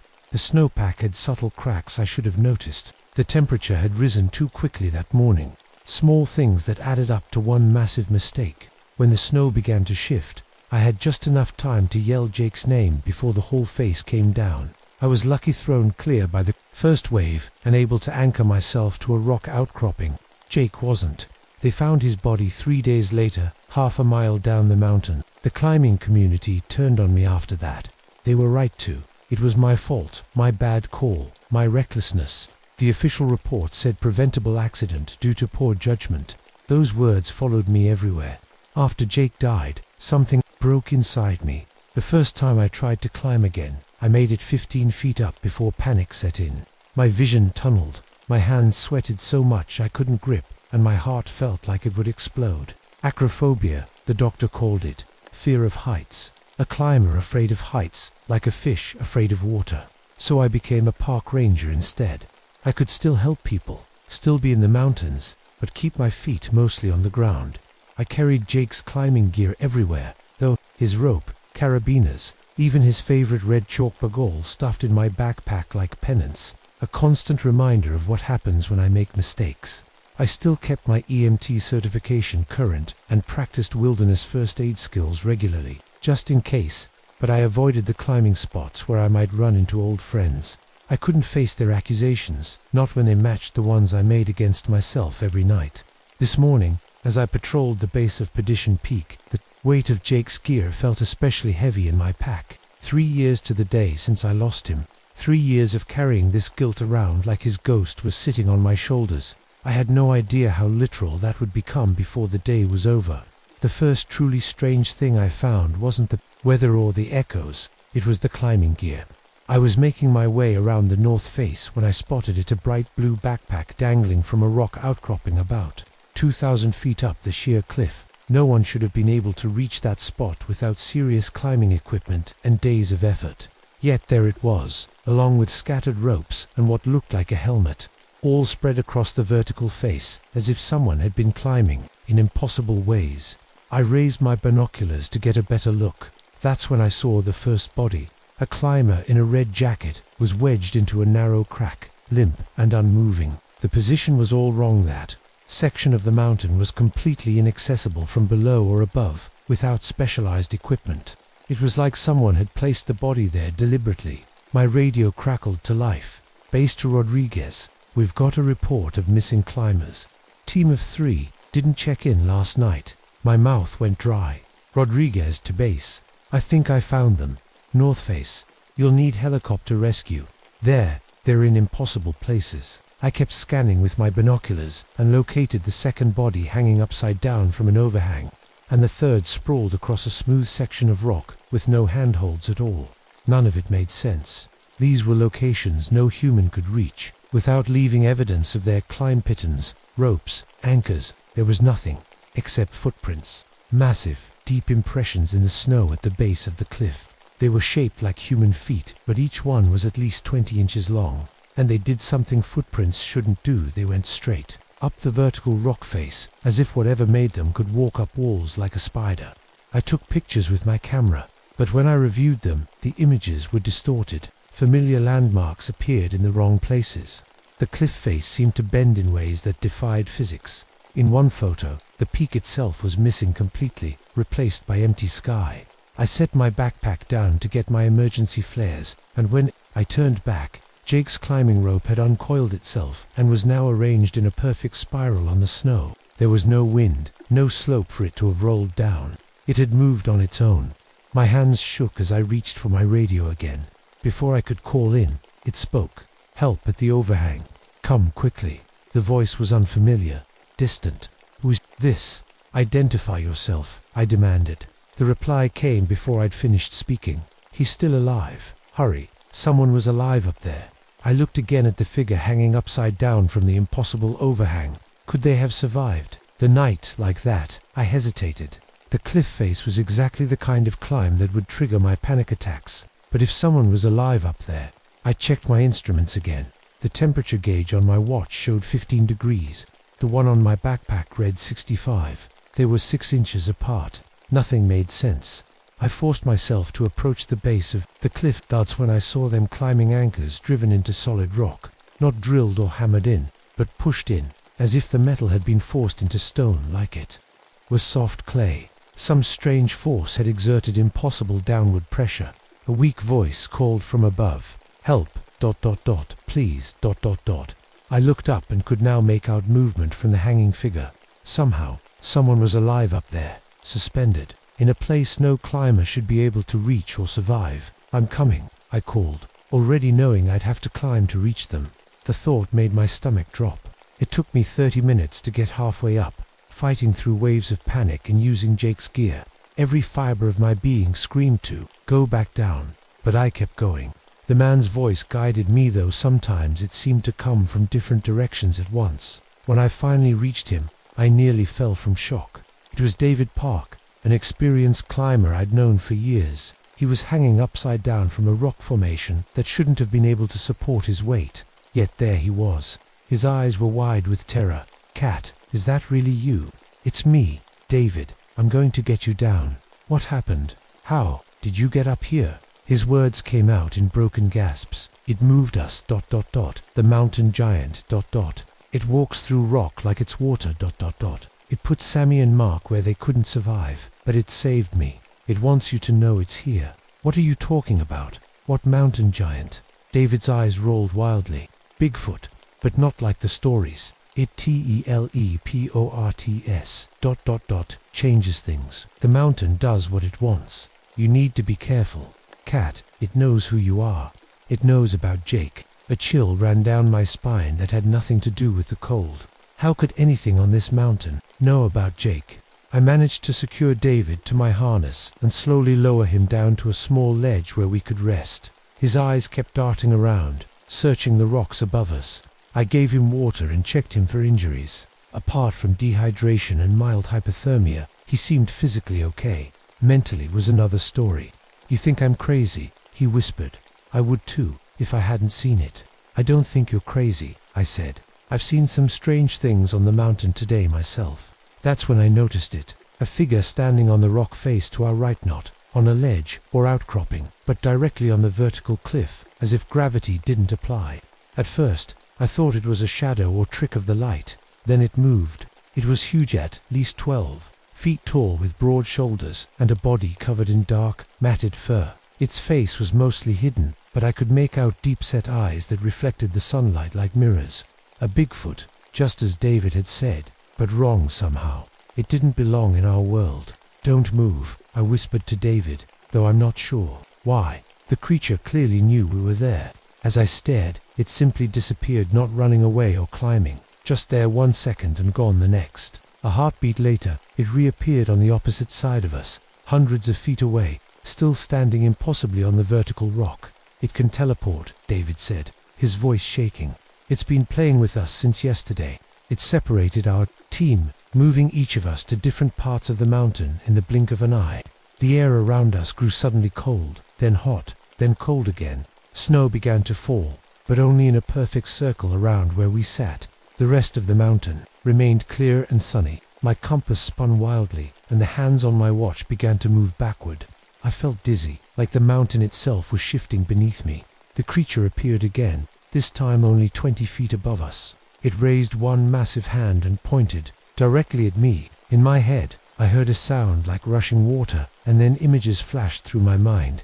Jake, smiling at me as we prepared for our climb. The avalanche, rolling down in slow motion. Jake's body, broken at the bottom of the ravine. And me, standing at his funeral, alone.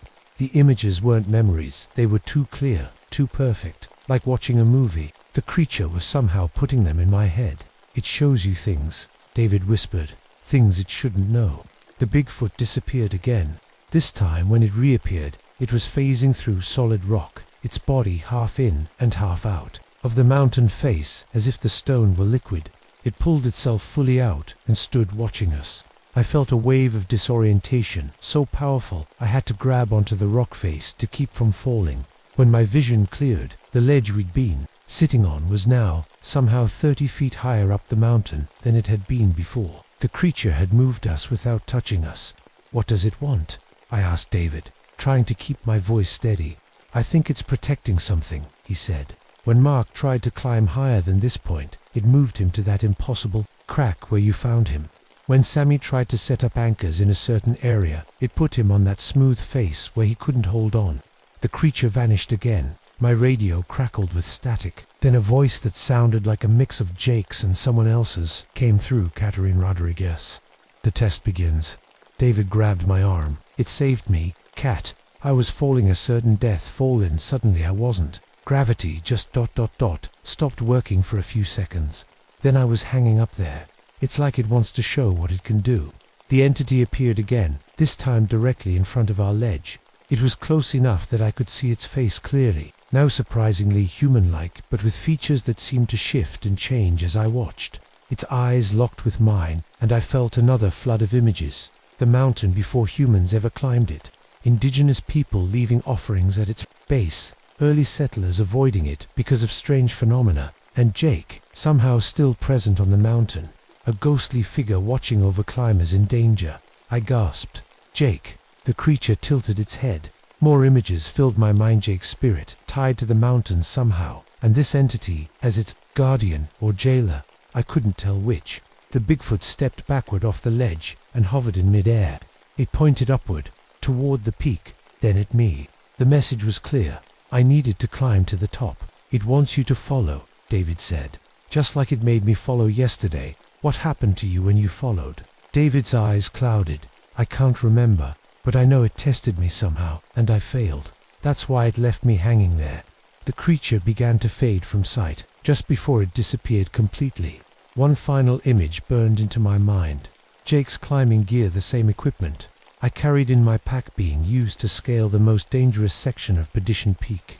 When the entity vanished, the mountain seemed to return to normal. The weird weather stopped. My compass pointed north again, but something had changed in me. I knew what I had to do. I need to get you down to safety, I told David. Then I'm going up. You can't, he said. Your fear of heights. This isn't about me anymore, I said. It's about Jake, and whatever's happening on this mountain, I'm part of it now. As we prepared to descend, I felt a strange certainty growing inside me. The entity hadn't appeared by chance today, on the anniversary of Jake's death. It had been waiting for me to return, waiting 3 years for me to face what I'd done, and what I needed to do next. Getting David down to safety took longer than I expected. Twice during our descent, the rock face seemed to shift beneath my hands, handholds disappearing and reappearing in different places. By the time I reached the base and handed him over to the rescue team that had arrived, the sun was already starting to dip toward the western peaks. You can't go back up there, the team leader told me. Not with night coming. I just nodded and waited until they loaded David into the helicopter. As soon as they were gone, I turned back to the mountain. The massive footprints in the snow seemed to be waiting for me. This time, as I approached the cliff face, I felt a strange calm replace my usual panic. The acrophobia that had paralyzed me for 3 years was still there, but muted somehow, as if someone was helping me carry the fear. I began to climb using Jake's gear, his carabiners clicking into place with familiar sounds, his rope smooth. In my hands, every movement felt guided, like someone was showing me the best route up the increasingly vertical face. The sun set, but I didn't need my headlamp. The strange aurora lights returned, illuminating the mountain in blues and greens. That made climbing at night almost as easy as during the day. Halfway up, it happened. The rock beneath my right hand simply disappeared, and I fell. My stomach lurched as I dropped, but instead of the expected jerk of the rope catching me, I stopped in midair, floating as if gravity had been switched off. Then I was gently moved back to the cliff face, placed exactly where I needed to be to continue. "Thank you," I whispered, not sure if I was talking to the entity or to Jake's ghost. As I climbed higher, the mountain began to change more dramatically around me. Sections of rock became transparent, showing cave systems that couldn't possibly exist. Time seemed to flow strangely. The moon raced across the sky, then reversed direction, then stopped completely. I lost track of how long I'd been climbing when I reached a sheer wall that stretched upward for at least 500 feet without a single handhold. Was an impossible obstacle, one that no human climber could overcome. The entity appeared beside me, standing horizontally on the vertical face. It pointed at the wall, then at Jake's gear, then at me. "I can't climb that," I said. "There's nothing to hold on to." The creature tilted its head, and suddenly I was no longer on the mountain. I was back 3 years ago, watching the avalanche that took Jake, but this time I was seeing it from a different angle. I could see what I'd missed before Jake had spotted the danger signs I'd ignored. He'd tried to warn me but followed anyway because he trusted me more than his own instincts. The scene shifted, and I was with Jake as he was buried. I felt his fear, his pain, and then something else. Forgiveness. His last thoughts weren't anger at me, but worry for how I would cope with what happened. The vision changed again, and I saw dozens of climbers over the past 3 years, all in dangerous situations on Perdition Peak. In each scene, something subtle intervened, a mysteriously appearing handhold, a sudden gust of wind that pushed a climber back from a crumbling edge, a momentary change in gravity that prevented a fatal fall, and behind each intervention, a faint outline that looked like Jake. The visions stopped, and I was back on the mountain face, tears freezing on my cheeks. The entity watched me, its eyes reflecting the strange aurora lights. "Jake's been here, all along," I whispered, "helping people, and you've been helping him." The creature nodded slowly, then pointed again at the impossible wall, at Jake's gear, and at me. I understood now. This wasn't just a test, it was a choice. I took out Jake's favorite red chalk bag and covered my hands. The powder glowed faintly in the dark, illuminated by the aurora. When I placed my hands against the featureless wall, something impossible happened. Handholds appeared under my fingers, perfectly shaped for my grip. As I climbed the impossible wall, reality kept shifting around me. Sometimes the rock became soft like clay. sometimes hard as diamond. The temperature changed with every few feet, from burning hot to freezing cold. Gravity strengthened and weakened unpredictably. The only constant was the handholds that kept appearing just when I needed them. Near the top, the wall became completely smooth again, with no holes at all. I pressed my forehead against the cold stone, exhausted and unsure what to do next. That's when I felt a familiar presence beside me. Not the entity, but something warmer. Something that felt like Jake. "I'm sorry," I whispered to the presence. "I've been blaming myself for so long." The air around me warmed slightly, like a gentle hug. "I can't keep carrying this guilt," I continued, "but I don't know how to let it go." The presence grew stronger, and in my mind, I heard Jake's voice as clearly as if he were hanging on the rock face beside me. "You don't have to choose between holding on and letting go, Kat. You can do both." I understood then what the entity had been trying to show me. Jake's spirit had become part of this mountain, a protector of those in danger, and now it was offering me a choice. I could join him in death, or I could accept the forgiveness he was offering and become a different kind of guardian. I placed my hand against the smooth wall one more time.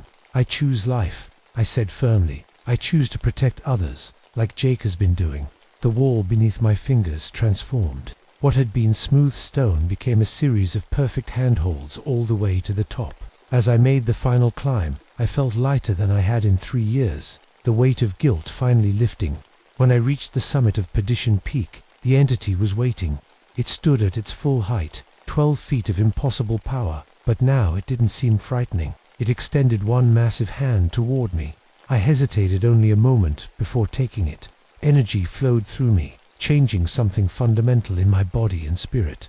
The mountain itself seemed to enter my awareness, every climber on its slopes, suddenly visible to me like glowing stars in my mind. I could feel the weather patterns, the snow conditions, the stability of every rock face. The entity released my hand and stepped back. In my mind, I heard one final message, not in words, but in feelings and images. I had passed the test. From now on, I would be connected to Perdition Peak, able to sense those in danger and help them in ways that seemed miraculous but were just beyond normal human understanding. I wouldn't replace Jake. He would continue his spiritual guardianship, but I would be his partner once again, bridging the world of the living and whatever dimension he now inhabited. The entity gave me one final nod before disappearing for the last time, phasing backward into solid rock and vanishing completely.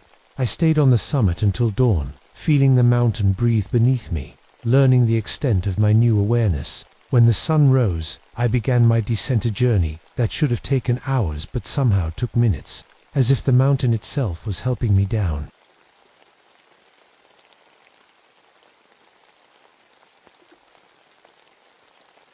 My name is Marcus Thompson. I've been a park ranger here in Olympic National Forest for just over 3 years now, and I still can't shake the feeling that something's not right about these woods. Today feels different. The ancient Douglas fir trees stand like silent giants around me, reaching nearly 300 feet into the sky. They block out most of the sunlight, leaving the forest floor in a constant twilight, even during midday. I check my watch, 2:30 p.m., though you'd never know it from the dim light filtering through the dense canopy. With each step I take, the thick carpet of moss swallows the sound of my boots. It's too quiet here. In normal forests, you hear things: birds calling, insects buzzing, small animals rustling through undergrowth. Not here. The silence wraps around you like a heavy blanket. A light drizzle has been falling all morning, typical for this part of Washington. The moisture hangs in the air, creating a misty haze that plays tricks on your eyes and ears. Sometimes, I think I see movement in the corner of my eye, but when I turn, there's nothing there. The mist distorts sounds, too, making far-off noises seem close and nearby sounds distant. I step carefully across a fallen log that bridges a deep ravine. Below me, water rushes over smooth stones. These natural bridges are everywhere in the forest, like nature's own walkways across the dangerous drops. Something's off today. I've been tracking Roosevelt elk for weeks. Their trails crisscross through the underbrush everywhere, but I haven't seen a single animal in miles. No deer, no elk, not even squirrels. It's as if they all decided to pack up and leave. Boom, I drop to a crouch instinctively, my heart pounding.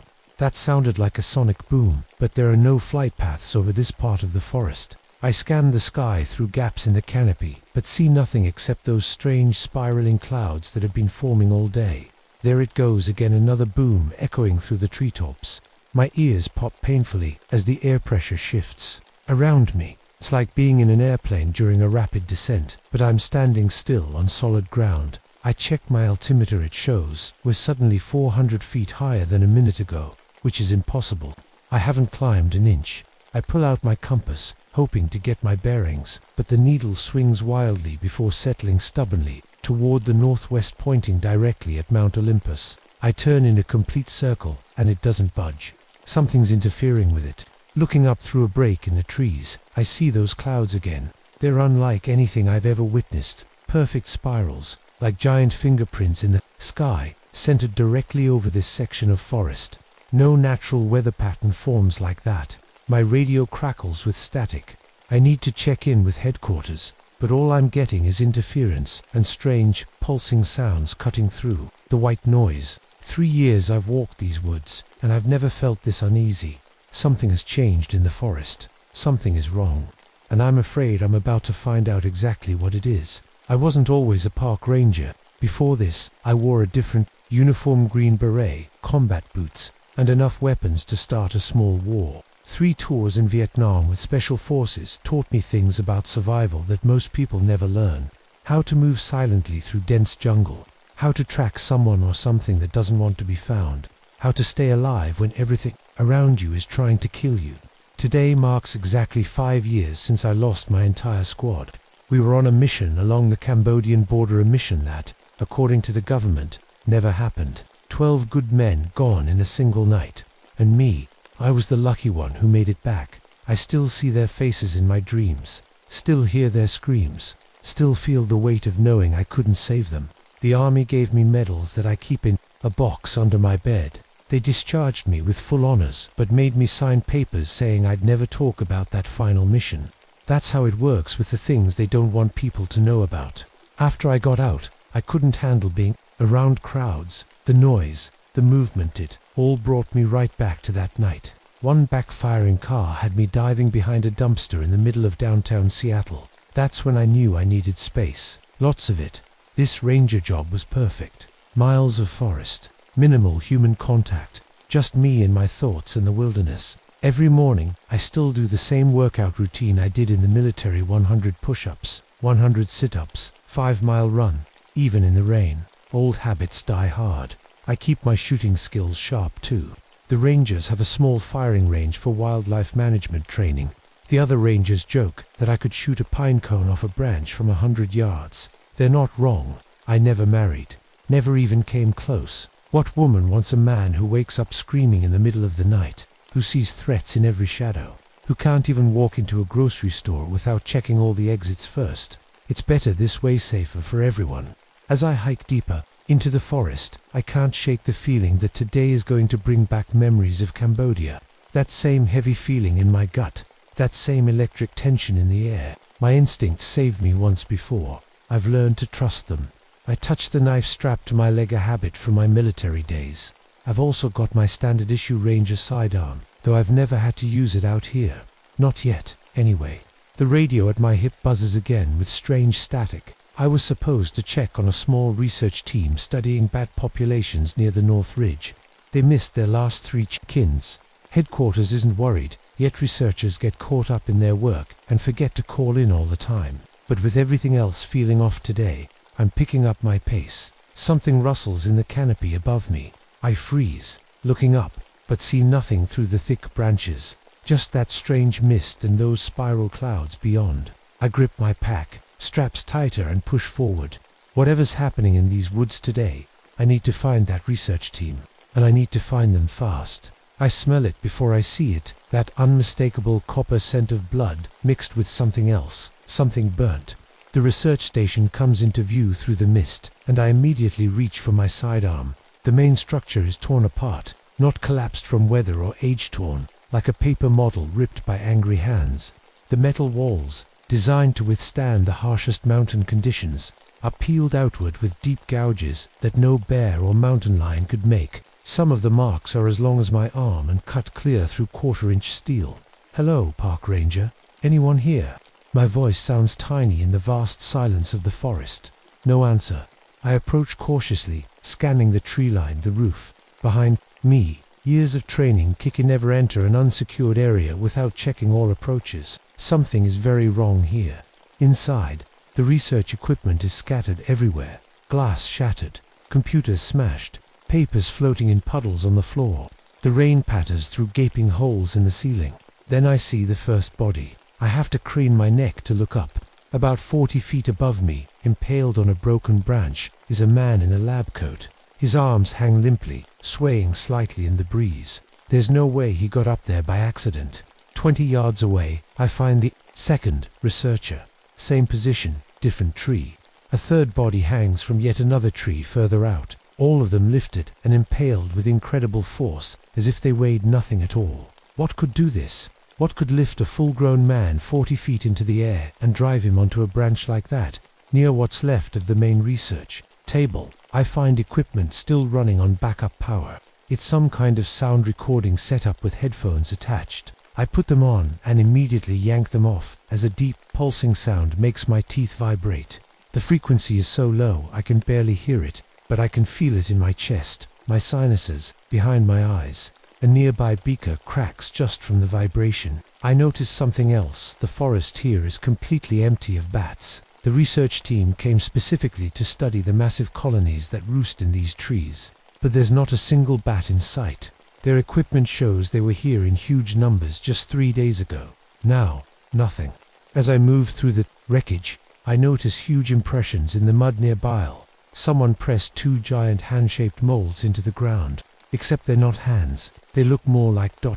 wings. Massive wings that left perfect imprints when something very heavy landed. The ground trembles slightly under my feet. The seismic monitor on the wall is still working, its needle jumping with each vibration. According to the readout, these impacts are coming from above something heavy, repeatedly hitting the ground. The computer estimates the weight at over 800 pounds. A soft whimpering catches my attention. It's coming from beneath what's left of the floor. I move aside broken boards to reveal a small emergency bunker built under the station. Smart planning for researchers in such a remote location. Hello, I'm a park ranger. Is someone down there? The whimpering stops, replaced by a woman's shaky voice. You alone? Yes, ma'am. I'm here to help. After a long pause, I hear the click of a lock, and the hatch slowly opens. A woman peers out, her face dirty and streaked with tears. Her name, tag reads Dr. Sarah Kim. Thank God, she whispers, climbing out. She's trembling so badly she can barely stand. You have to get us out of here. It'll come back after dark. It always comes back. What comes back? What did this? She grabs my arm, her fingers digging in with surprising strength. We were just studying the bats. That's all. But then it came. This ... This flying nightmare. Like a bat, but huge, massive, and she chokes back a sob. He took them, one by one, lifted them like they were nothing. Slow down, Dr. Kim. When did this happen? 2 days ago. I've been hiding. I heard it come back last night, circling, hunting. She looks up at the trees where her colleagues hang. It's playing with us. It's intelligent. It knows I'm still here. That's impossible, I say. But even as the words leave my mouth, I remember the strange readings. The pressure changes, those perfect spiral clouds. It's not impossible, she whispers. We were studying bat migration, but something went wrong. The patterns changed after the military did some kind of sonic testing on the other side of the mountain. We started picking up strange frequencies, and then it appeared. Her eyes dart to the sky, visible through the torn roof. It'll be dark. In a few hours, we need to be gone before then. I look around at the destruction, at the bodies hanging in the trees, at the terrified scientist. This isn't a bear attack or a storm. This is something else. Something I've never encountered before. And suddenly, I'm not in Washington anymore. I'm back in Cambodia. That feeling of being hunted by an unseen enemy closing in from all sides. A faint, leathery flapping sound echoes from somewhere in the distance, and Dr. Kim freezes. It's coming, she whispers. It's coming back early. We need to move now. I grab Dr. Kim's arm and pull her toward the door. Grab only what you absolutely need, nothing that will slow us down. She nods, quickly stuffing a small notebook and a portable hard drive into her pocket. Smart woman. That flapping sound grows louder, like sheets snapping in a strong wind. We rush outside and I scan the canopy for movement. The mist makes it hard to see more than 50 yards in any direction. There, Dr. Kim points with a shaking finger. At first, I don't see anything. Then a shadow shifts against the darkening sky, and my blood runs cold. Perched on a massive Douglas fir about 100 yards away is ... something big. Its wingspan must be 15 feet across, wings like a bat's but thick and leathery, stretched over what looks like arms. Its body is dark, covered in what might be fur or scales, hard to tell in this light. But its eyes, those, I can see clearly. Yellow, intelligent eyes that seem to glow from within. The Batsquatch, as Dr. Kim called it, tilts its head, studying us with those calculating eyes. This isn't the mindless stare of a predator. This thing is thinking, planning. Don't move, I whisper, barely moving my lips. The creature shifts, slightly, adjusting its grip on the tree trunk. Claws the size of hunting knives dig into the bark like it's butter. Suddenly, my ears pop painfully. A pressure wave rolls over us, making the smaller trees bend. The sound is just at the edge of my hearing, a deep, penetrating pulse that I feel more than hear. My nose starts to bleed. Cover your ears, Dr. Kim shouts, dropping to her knees. It's starting its attack. I clamp my hands over my ears just as another wave hits us, stronger this time. A nearby window that somehow survived the previous attack shatters. I feel something warm trickle from my right earblood. It uses sound as a weapon. Dr. Kim gasps, her own ears bleeding. It can focus the vibrations. The longer we stay, the worse it gets. Internal bleeding, brain damage, then death. The creature launches from its perch, wings spread wide, but makes almost no sound as it glides. It's impossible something that big should create wind noise, at least, but it moves like a ghost through the air. Run! I shout, pulling Dr. Kim to her feet. We sprint toward a dense section of forest where the trees grow close together. The thing is too big to follow us there, I hope. Behind us, I hear it land with a heavy thud that shakes the ground. Then nothing. Complete silence. I look back and can't see it anymore.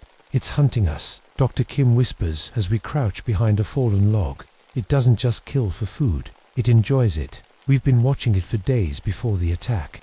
It circles its prey, learning patterns, finding weaknesses. Just like a soldier, I finish for her. The realization hits me hard. This thing hunts with tactical precision. What do you know about those military tests? I ask her. She pulls out her notebook with shaking hands. They were testing some new kind of sonic weapon on the far side of the mountain. We were monitoring the effect on bat populations. The bats started acting strange, flying in perfect formations, attacking larger animals, showing signs of heightened intelligence. And then this thing showed up. She nods. About 2 weeks after the tests began. At first we thought it was just a large bat species we hadn't documented. Then we realized it was watching us, learning, growing bigger every day. A twig snaps somewhere to our left. We both freeze. It can map the entire area with its echolocation, Dr. Kim whispers. Better than any military sonar. It knows exactly where we are. I peer over the log but see nothing. The forest has grown darker as evening approaches. The mist thickens around us. Look up, Dr. Kim breathes. Directly above us, hanging upside down from a branch 30 feet up, the creature stares down with those yellow eyes. It hasn't moved a muscle. It's been there the whole time, perfectly still, watching us hide like we're amateur children playing a game. It opens its mouth, revealing rows of teeth that would make a shark jealous. Then it does something that makes my skin crawl. It smiles. An actual, human-like smile of satisfaction. The creature drops, wings still folded, plummeting toward us at the last second. Its wings snap open with a crack like thunder. Split up, I shout, shoving Dr. Kim in one direction while I dive in the other. The creature swoops between us, talons extended, missing us both by inches. It banks sharply around a tree with impossible agility and hovers, assessing which one of us to chase. First its eyes lock onto mine, and in that moment, I swear it recognizes me, not just as prey, but as an opponent. A worthy challenge. It knows I'm different from the scientists. It knows I'm a threat. The Batsquatch rises higher into the trees and disappears into the mist, but I can feel it circling above us, waiting for its moment to strike again. Marcus, Dr. Kim calls softly from behind a tree. I know how to hurt it. My research the bats were sensitive to certain frequencies. If this thing is related, a plan begins to form in my mind. We need to get back to your equipment. I tell her, and we need to do it before dark. Above us, those spiral clouds continue to swirl, and I realize they're centered directly above the creature, like it's somehow controlling the weather itself. We're not just being hunted by a mutated bat. We're being hunted by something that shouldn't exist at all. Stay low and move fast, I whisper to Dr. Kim. If it swoops, drop flat immediately. We make our way back toward the destroyed research station, using the trees for cover. Every few seconds, I scan the sky, looking for movement. The creature is up there somewhere, watching, waiting. The military created it, I say, as we pause behind a large fallen tree. Didn't they? Dr. Kim nods, her face pale in the fading light. Not on purpose. Their sonic weapon tests affected the local bat population. One bat bigger than the others, to start with, absorbed more of the frequencies. It grew, changed, evolved. We were documenting the changes. But then, she trails off, looking at the station where her colleagues still hang from the trees. It started thinking like a soldier.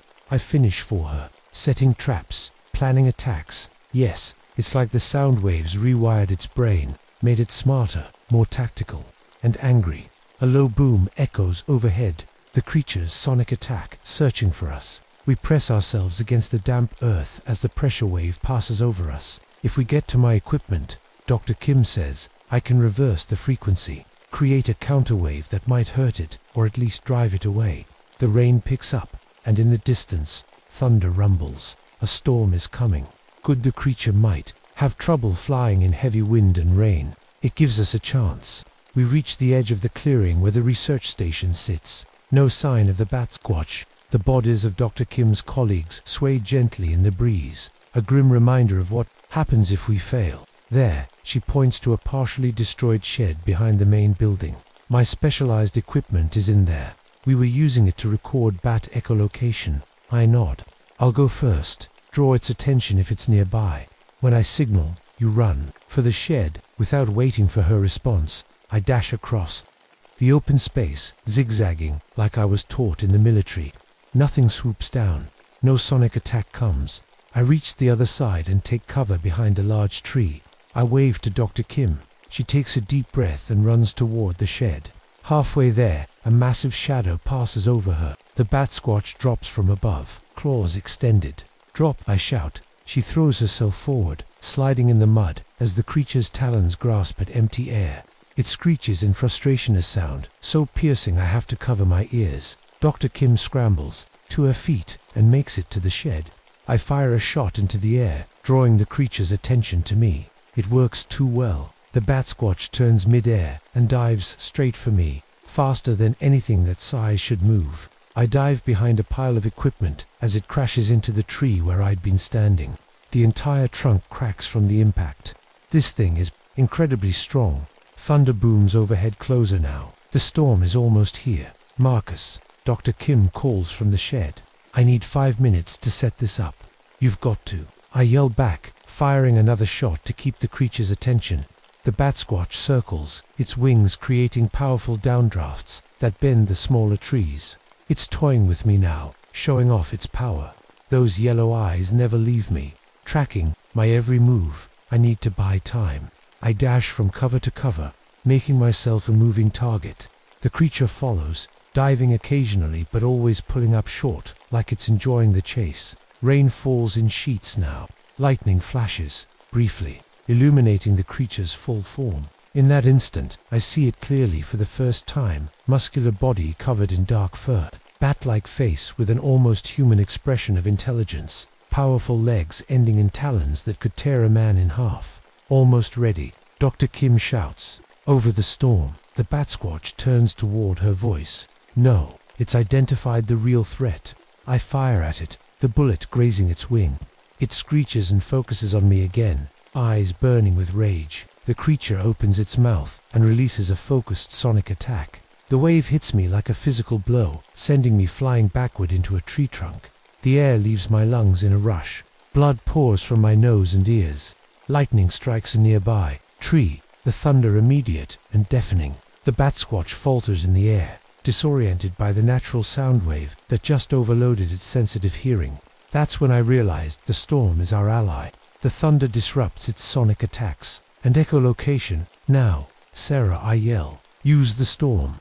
Dr. Kim emerges from the shed, holding what looks like a small satellite dish connected to a backpack unit. She points it at the creature and flips a switch. Nothing happens, at least nothing I can hear. But the effect on the Bat-Squatch is immediate. It convulses in midair, its wings folding involuntarily. It drops to the ground with a heavy thud, thrashing and screeching.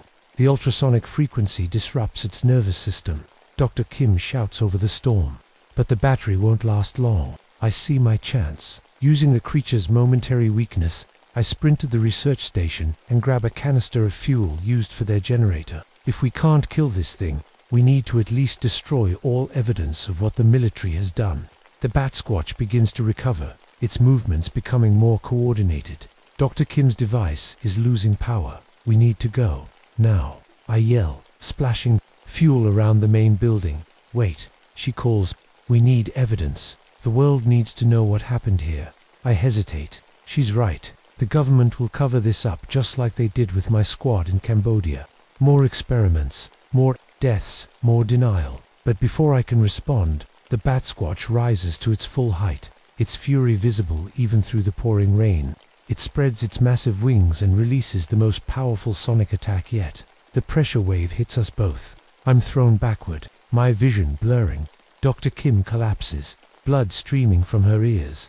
The creature advances on her fallen form. I have seconds to decide: kill the creature and destroy the evidence, or try to preserve proof of what happened here. I grab a road flare from my emergency kit and light it. The bright red flame hisses in the rain.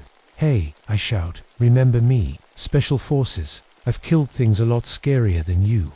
The Bat-Squatch turns, recognizing the challenge in my voice. It steps away from Dr. Kim, focusing entirely on me now. I back up, drawing it toward the fuel-soaked building.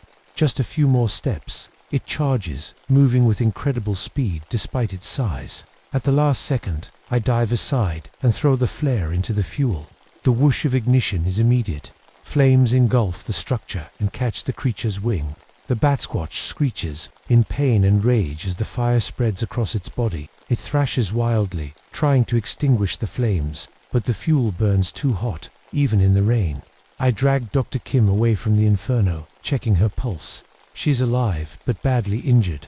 Through the flames, I see the creature stagger and fall. Its screech turns into a gurgle, then silence. The spiral clouds above begin to dissipate. As I lift Dr. Kim to carry her to safety, a new sound cuts through the storm helicopter rotors. Military helicopters, appearing far too quickly to be coincidence. They knew. They were monitoring the whole time. I grabbed Dr. Kim's hard drive and notebook and stuffed them inside my jacket. At least some evidence will survive. The helicopters land in the clearing. Men in unmarked black tactical gear pour out, weapons raised. Not regular military, some kind of special unit. Park Ranger Thompson, a voice calls through a megaphone. Put the woman down and step away. This is a matter of national security. I recognize the setup. The same way they debriefed me after Cambodia. No witnesses, no evidence, no troublesome survivors to tell stories that contradict the official narrative. Dr. Kim stirs in my arms. Run, she whispers. Take the evidence. I'll be okay. But I know better. Neither of us will be okay if I surrender. I set her gently against a tree and step forward, hands raised, buying her time to fully regain consciousness. Gentlemen, I call out. I think we all know what happened here. The men advance cautiously, their weapons trained on me. Behind them, others are already securing the creature's remains. I glance back at Dr. Kim. She's alert now, understanding in her eyes. She edges toward the deeper forest while they focus on me. You created a monster, I continue, keeping their attention. And now you're here to clean up your mess, just like Cambodia. The lead agent falters slightly at the mention of Cambodia. That operation doesn't exist in any record. Thompson, just like this one won't. I see Dr. Kim disappear into the trees. Good, she has the evidence. Maybe she'll make it out, tell the truth. So what happens now? I ask, already knowing the answer now. You were tragically killed, investigating a research station destroyed by a forest fire. A terrible accident. I nod slowly. That's what I figured. I make my choice in that moment. These men are just following orders.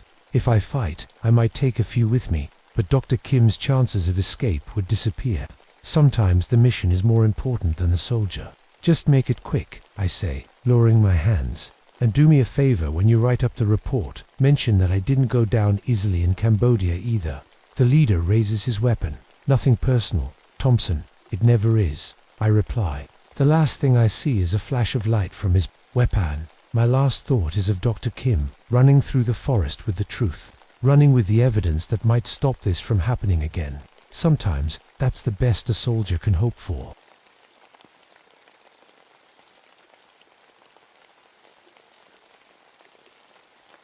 My name is Elena Vasquez. I'm a park ranger here in Gila National Forest, New Mexico. I'm 28 years old, and before this job, I fixed planes in the Air Force. But that's a story for another time.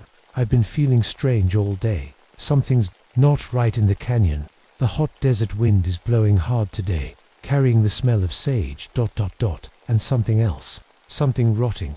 I can't figure out where it's coming from. The wind wraps around the copper-colored canyon walls like it's alive, whispering secrets I can't quite hear. The afternoon sun is creating weird shadows between the tall sandstone towers. They stretch and move like fingers reaching across the ground. Sometimes I think I see things moving in those shadows, but when I look straight at them, there's nothing. There, from where I'm standing, I can see the old cliff houses built by the Anasazi people hundreds of years ago. The empty windows look like eye sockets in a skull, watching everything that happens in the valley below. My grandmother used to say, the ancient ones still live there in spirit. Today, I almost believe her. Something's got the coyotes upset. They're howling, which isn't normal in the middle of the day. They only do that when something scary enters their territory. I've been a ranger long enough to know when animals act weird, trouble usually follows. The weirdest thing happened this morning. We got a flash flood warning on our emergency system, but there isn't a cloud in the sky. Just endless blue stretching forever. It's like the weather itself knows something bad is coming. The radio tower on the mesa keeps picking up strange sounds. When I was checking the equipment earlier, I heard what sounded like people screaming through the static, but there's nobody up there. I checked twice. There are so many buzzards circling overhead today. That usually means something dead is nearby, but these birds won't land. It's like they're afraid of whatever's down here. Or the plants look sick, even though it rained just last week. Their roots are turning black, like something's poisoning the ground. I took samples to send to the lab, but I have a feeling this isn't something science can explain. The strangest thing of all, my shadow, twice today, I've caught it moving. When I was standing still, just little movements, like a twitch or a wave. I'm trying to tell myself it's just my imagination or a trick of the light. There are ancient drawings on some of the canyon walls pictures made by the people who lived here long ago. This morning, while I was doing my rounds, I swear those pictures were moving when I wasn't looking directly at them, dancing and changing shape just at the edge of my vision. Something is very wrong in Copper Canyon today, and I think I'm about to find out what it is. I should probably tell you a bit about myself, since we might be here a while. I grew up not far from here, on the Navajo reservation. My grandmother raised me after my dad died in the Korean War. She used to tell me stories at night about skinwalkers, evil witches who could turn into animals. I'd pull the blanket up to my chin and listen, half scared, half excited. She said, they could steal your voice and your face if you weren't careful. Back then, I thought they were just stories to keep kids from wandering off alone. When I turned 18, I joined the Air Force, not because I wanted to fight wars, but because it was a ticket out of poverty. The reservation didn't have many jobs, and I wanted more from life. I was good with my hands and learned quickly, so they trained me to fix planes. I loved the work figuring out why an engine wasn't running right, felt like solving a puzzle. I also got really good with radios and electronic equipment, but things went bad in my third year. My commanding officer started asking me to stay late, finding reasons to be alone with me. When he tried to touch me and I said no, he made my life hell. I reported him, but nobody believed me. In the end, I was the one who got pushed out. 10 years of service down the drain. That was hard, but not as hard as what happened with my grandmother. When I told her I was joining the military, she got so angry. She said I was choosing the white man's machine spirits over our ancestor spirits. On the day I left, she wouldn't even look at me. She said I wasn't Navajo anymore. That hurt more than anything, because even while I was fixing planes, I kept a small turquoise necklace she gave me hidden under my uniform. It was blessed by a medicine man when I was a baby. It's the only thing I have that connects me to home. My grandfather taught me how to track animals and survive in the desert before he passed away. Those skills helped me get this ranger job after the Air Force. Out here, I can speak all three of my languages, Navajo, Spanish, and English, but I don't really feel like I belong anywhere. The reservation people think I'm too white people think I'm too Navajo, and I'm stuck in the middle. I have a problem with drinking sometimes. Bad days, I reach for the bottle like my father did. I'm trying to stop, but it's not easy when the memories get loud. Today is especially hard. It's exactly 3 years since my grandmother died. The worst part, she died while I was overseas, and I couldn't get leave to go to her funeral. I never got to say sorry, never got to make things right. Maybe that's why everything feels so strange. Today, maybe I'm just sad, or maybe something else is happening. Either way, I need to focus on my job and not on ghosts from the past. I check my watch. It's time to start my afternoon patrol. As I grab my gear, I can't shake the feeling that someone or something is watching me from the shadows. I drove my Jeep down the dusty Ranger Road, the radio crackling with static. That's when I saw it, about half a mile off the main path. Something caught my eye. I stopped the Jeep and grabbed my binoculars. 5 dead cattle, but not just scattered around like normal animal attacks. They were placed in a perfect star shape, a pentagon. Each one faced the middle, like someone or something had arranged them that way on purpose. My hands shook as I lowered the binoculars. This has to be some kind of sick joke, I said out loud, though no one was there to hear me. I parked and walked over to check it out. Around the cattle were footprints, human footprints. I followed them, taking pictures for the report I'd have to file. Then the strangest thing happened. The footprints suddenly changed. One step was a boot print, the next was some kind of animal paw. Big, like a wolf or a bear, but not quite right. The tracks led away into the brush. I keyed my radio. Base, this is Vasquez. I've found something strange out by Copper Creek. Some dead cattle arranged in a pattern. Possible poachers. I'm going to investigate. Only static came back. Then, through the noise, I heard my own voice. Help me, I'm trapped in the old mine shaft. Please, anyone. I nearly dropped the radio. That was my voice, exactly how I sound. But I hadn't said those words. I tried again. Base, do you copy? Is someone playing a joke? More static. Then again, please help. I can't breathe in here. My heart was pounding now. I switched the radio off and clipped it back to my belt. This wasn't a joke. This was something else. I decided to check out the old abandoned hogan, about a quarter-mile away. It was an old Navajo home that tourists sometimes visited. As I got closer, I saw something hanging from the doorway that made me stop cold. Bones. What looked like human. Finger bones tied together with dried sage, blocking the entrance. In Navajo tradition, you never block a doorway like that, unless something evil is trapped inside. I backed away slowly. The air was dead still, not even a breeze, but I could hear whistling, soft at first, then louder. It seemed to come from the canyon walls themselves. A melody I almost recognized but couldn't quite place. I took some pictures of the hogan with my digital camera. When I checked them on the small screen, I nearly screamed. In the doorway of the hogan, behind the bone curtain, stood a dark figure that hadn't been there when I took the picture. The face was blurry, but it seemed to be looking right at the camera, right at me. Back at my Jeep, I checked the visitor logbook we keep at the trailhead. I flipped through the pages, making sure all the hikers had checked back out. That's when I saw the names. Johnson family, 1973. Roberts, 1986. My father's name from 1950. Years before I was born. All signed in today's date, in fresh ink. I slammed the book shut and started the Jeep. I needed to get back to base and call for help. That's when I saw the pile of clothes by the side of the road. A hiker's backpack, a blue shirt, and hiking boots. Next to them was a dead coyote wearing a watch around its front paw. The same watch I'd seen on a tourist yesterday. I followed more tracks up the canyon wall, my ranger training kicking in despite my fear. They led straight to a solid rock face and stopped. I put my hand on the cool stone. Nothing unusual. But on the other side, when I walked around the long way, the same tracks continued. as if whoever made them had walked straight through solid rock. That's when I heard moaning. Behind a pile of boulders, I found Pete Hawkins, an old prospector who lived in these parts. He was huddled in a ball, rocking back and forth. His clothes were torn, and he had scratches all over his face and arms. "Pete, it's Elena, the park ranger. Are you hurt?" He looked up at me, but his eyes were different somehow.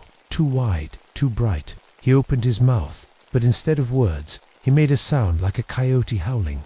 Then he scratched at the dirt, like he was digging, making strange grunting noises. "Pete, I'm going to get you help," I said, reaching for my radio. That's when he grabbed my wrist. His grip was so strong it hurt. He leaned in close and whispered in my ear. But it wasn't Pete's voice anymore. It was something else, something that made my blood turn cold. "She's coming for you, Elena, the one who walks between worlds. She knows your name, your real name." Then he let go of me and scurried away on all fours, disappearing into the shadows between the rocks. I stood there, frozen, because there was only one person who knew my real Navajo name, my dead grandmother. The sun was starting to set as I made my way back to my jeep. Long shadows stretched across the canyon floor, and the red rocks glowed like they were on fire. I needed to get back to base and report everything I'd seen. But as I rounded the corner, I stopped dead in my tracks. There, standing next to my vehicle, was my grandmother. She looked exactly like I remembered her, gray hair in a traditional bun, the blue calico dress she always wore, her hands wrinkled but strong. She smiled at me. "Ya Thche," she said in perfect Navajo. "Hello, my little one." My mouth went dry. This couldn't be real. My grandmother had been dead for 3 years. "You're not her," I whispered, my hand moving to the turquoise necklace hidden under my uniform. Her smile changed then, stretching too wide for a human face. "But I am Elena. Don't you recognize your own Shemisani?" She took a step toward me, and I backed away. Something was wrong with her movements, too smooth, like she was floating rather than walking. My grandmother would never come back. "Like this," I said, trying to keep my voice steady. She believed that the dead should stay in the spirit world. The thing that looked like my grandmother laughed, but the sound came from all around me, not just from her mouth. "You abandoned our ways when you left for the white man's war machines. You have no right to speak of what I would or wouldn't do." As she spoke, her form seemed to shimmer. One moment she was my grandmother, the next she was a coyote standing on its hind legs, then she was an eagle with human eyes, then a bear with teeth too long and sharp for any natural animal. I'd heard the stories all my life, but seeing it in front of me made my blood freeze. Skinwalker, Yin Old Lushi, the evil witch that can take any form. Around its neck hung a necklace made of human teeth and finger bones. They clicked together as it moved, like tiny wind chimes. "Why are you here?" I asked, slowly reaching for the pepper spray on my belt. I knew it probably wouldn't work on something like this, but it was all I had. "I'm here because you called me, Elena Maria Vasquez. Beg," it said, my full name including my Navajo family name that I never used, a name only my grandmother knew. Its eyes reflected the setting sun like an animal's, but behind that glow was something intelligent and full of hate. "I never called you," I said. "Your shame called me, your guilt, the hole in your spirit where your culture should be." It pointed a finger at me that changed from human to claw and back again. "You feel it, don't you? Not Navajo enough, not white enough, nowhere to belong." It knew exactly where to hurt me. Every doubt I'd ever had about myself. Every night I'd spent wondering if I'd made the wrong choice, leaving the reservation. "How do you know these things?" I asked. "I know everything about you. I know that you still drink yourself to sleep some nights. I know you dream of your father, even though you never met him.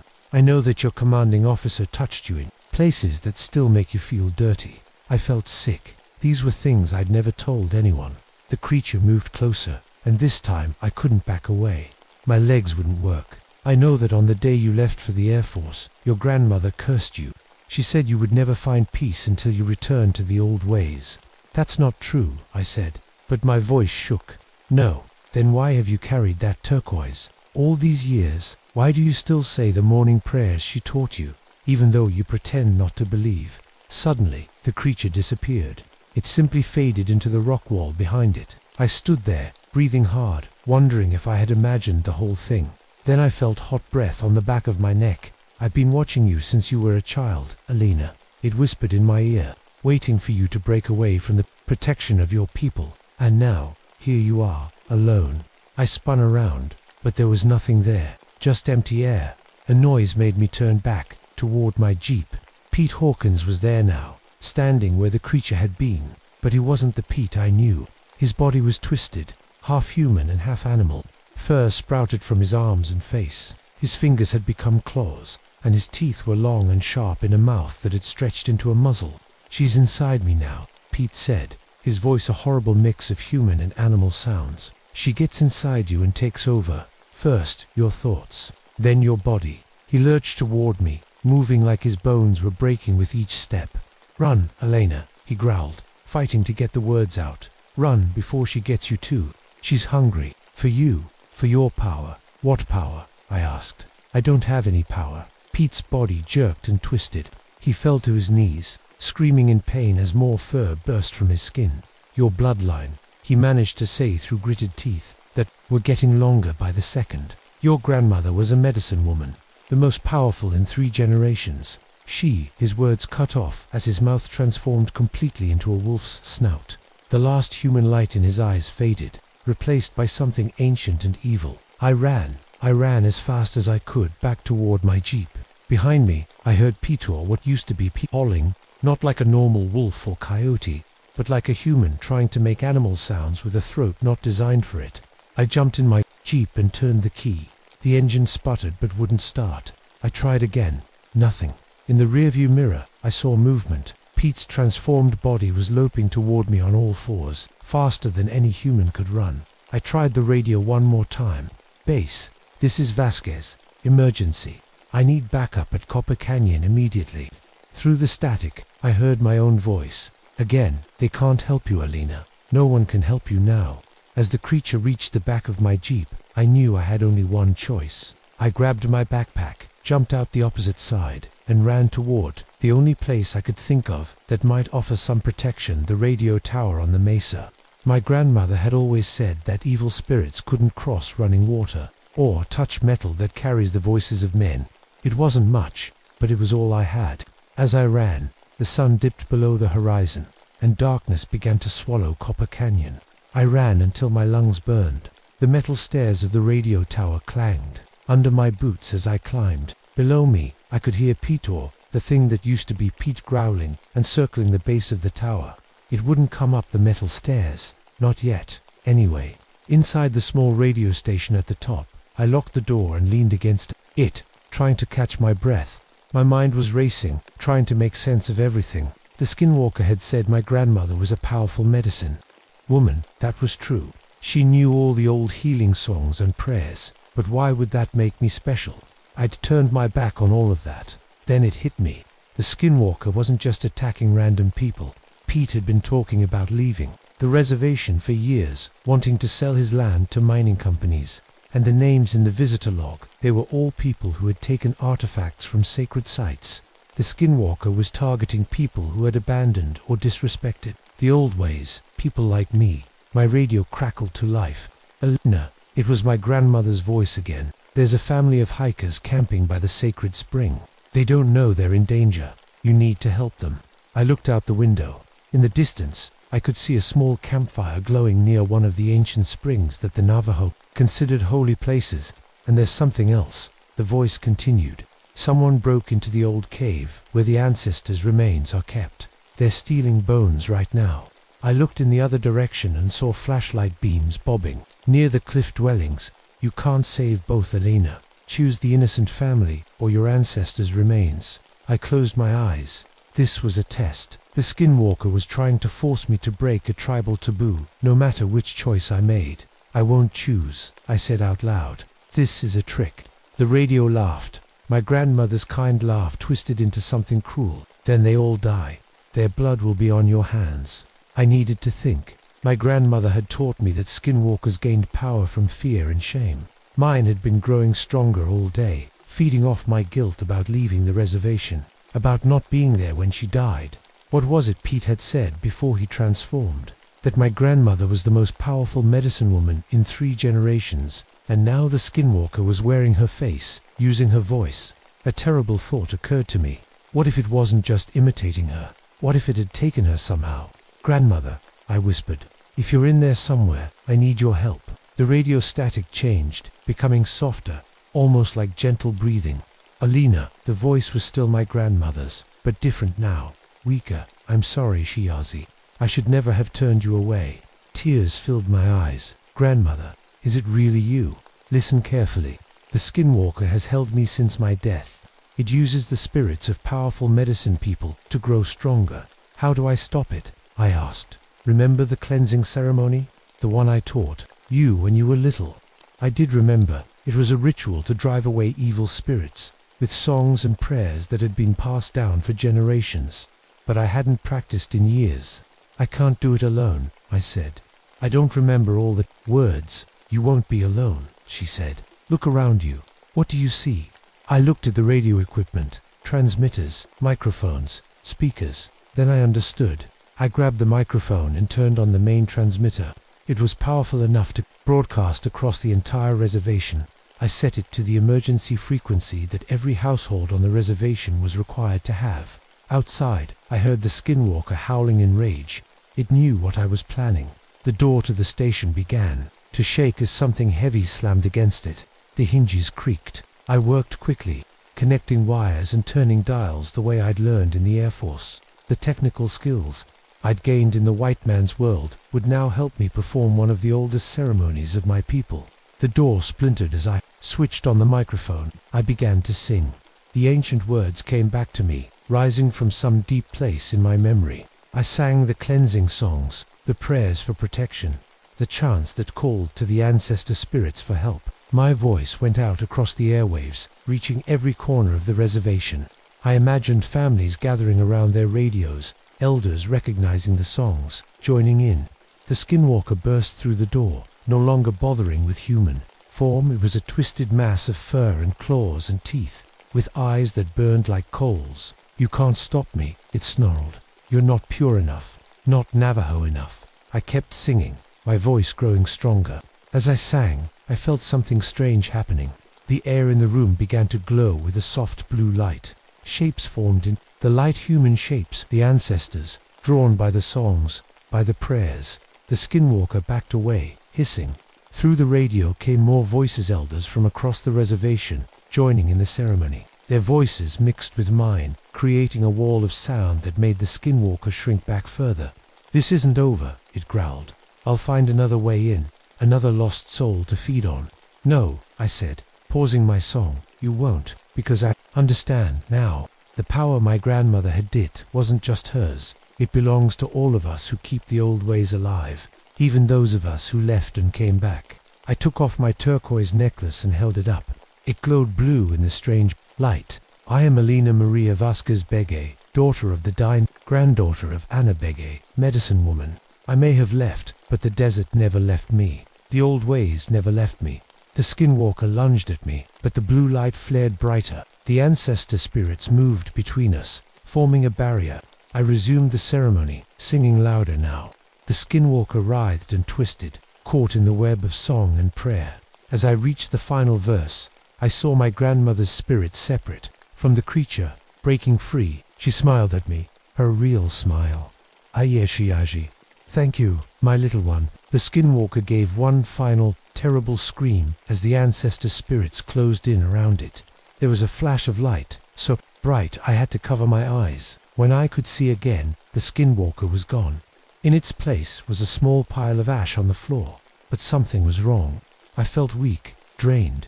The ceremony had taken more from me than I had to give. I slumped to the floor, my strength fading. My grandmother's spirit knelt beside me. Am I dying? I asked. Your body is, she said gently. The ceremony required a sacrifice. You gave everything you had.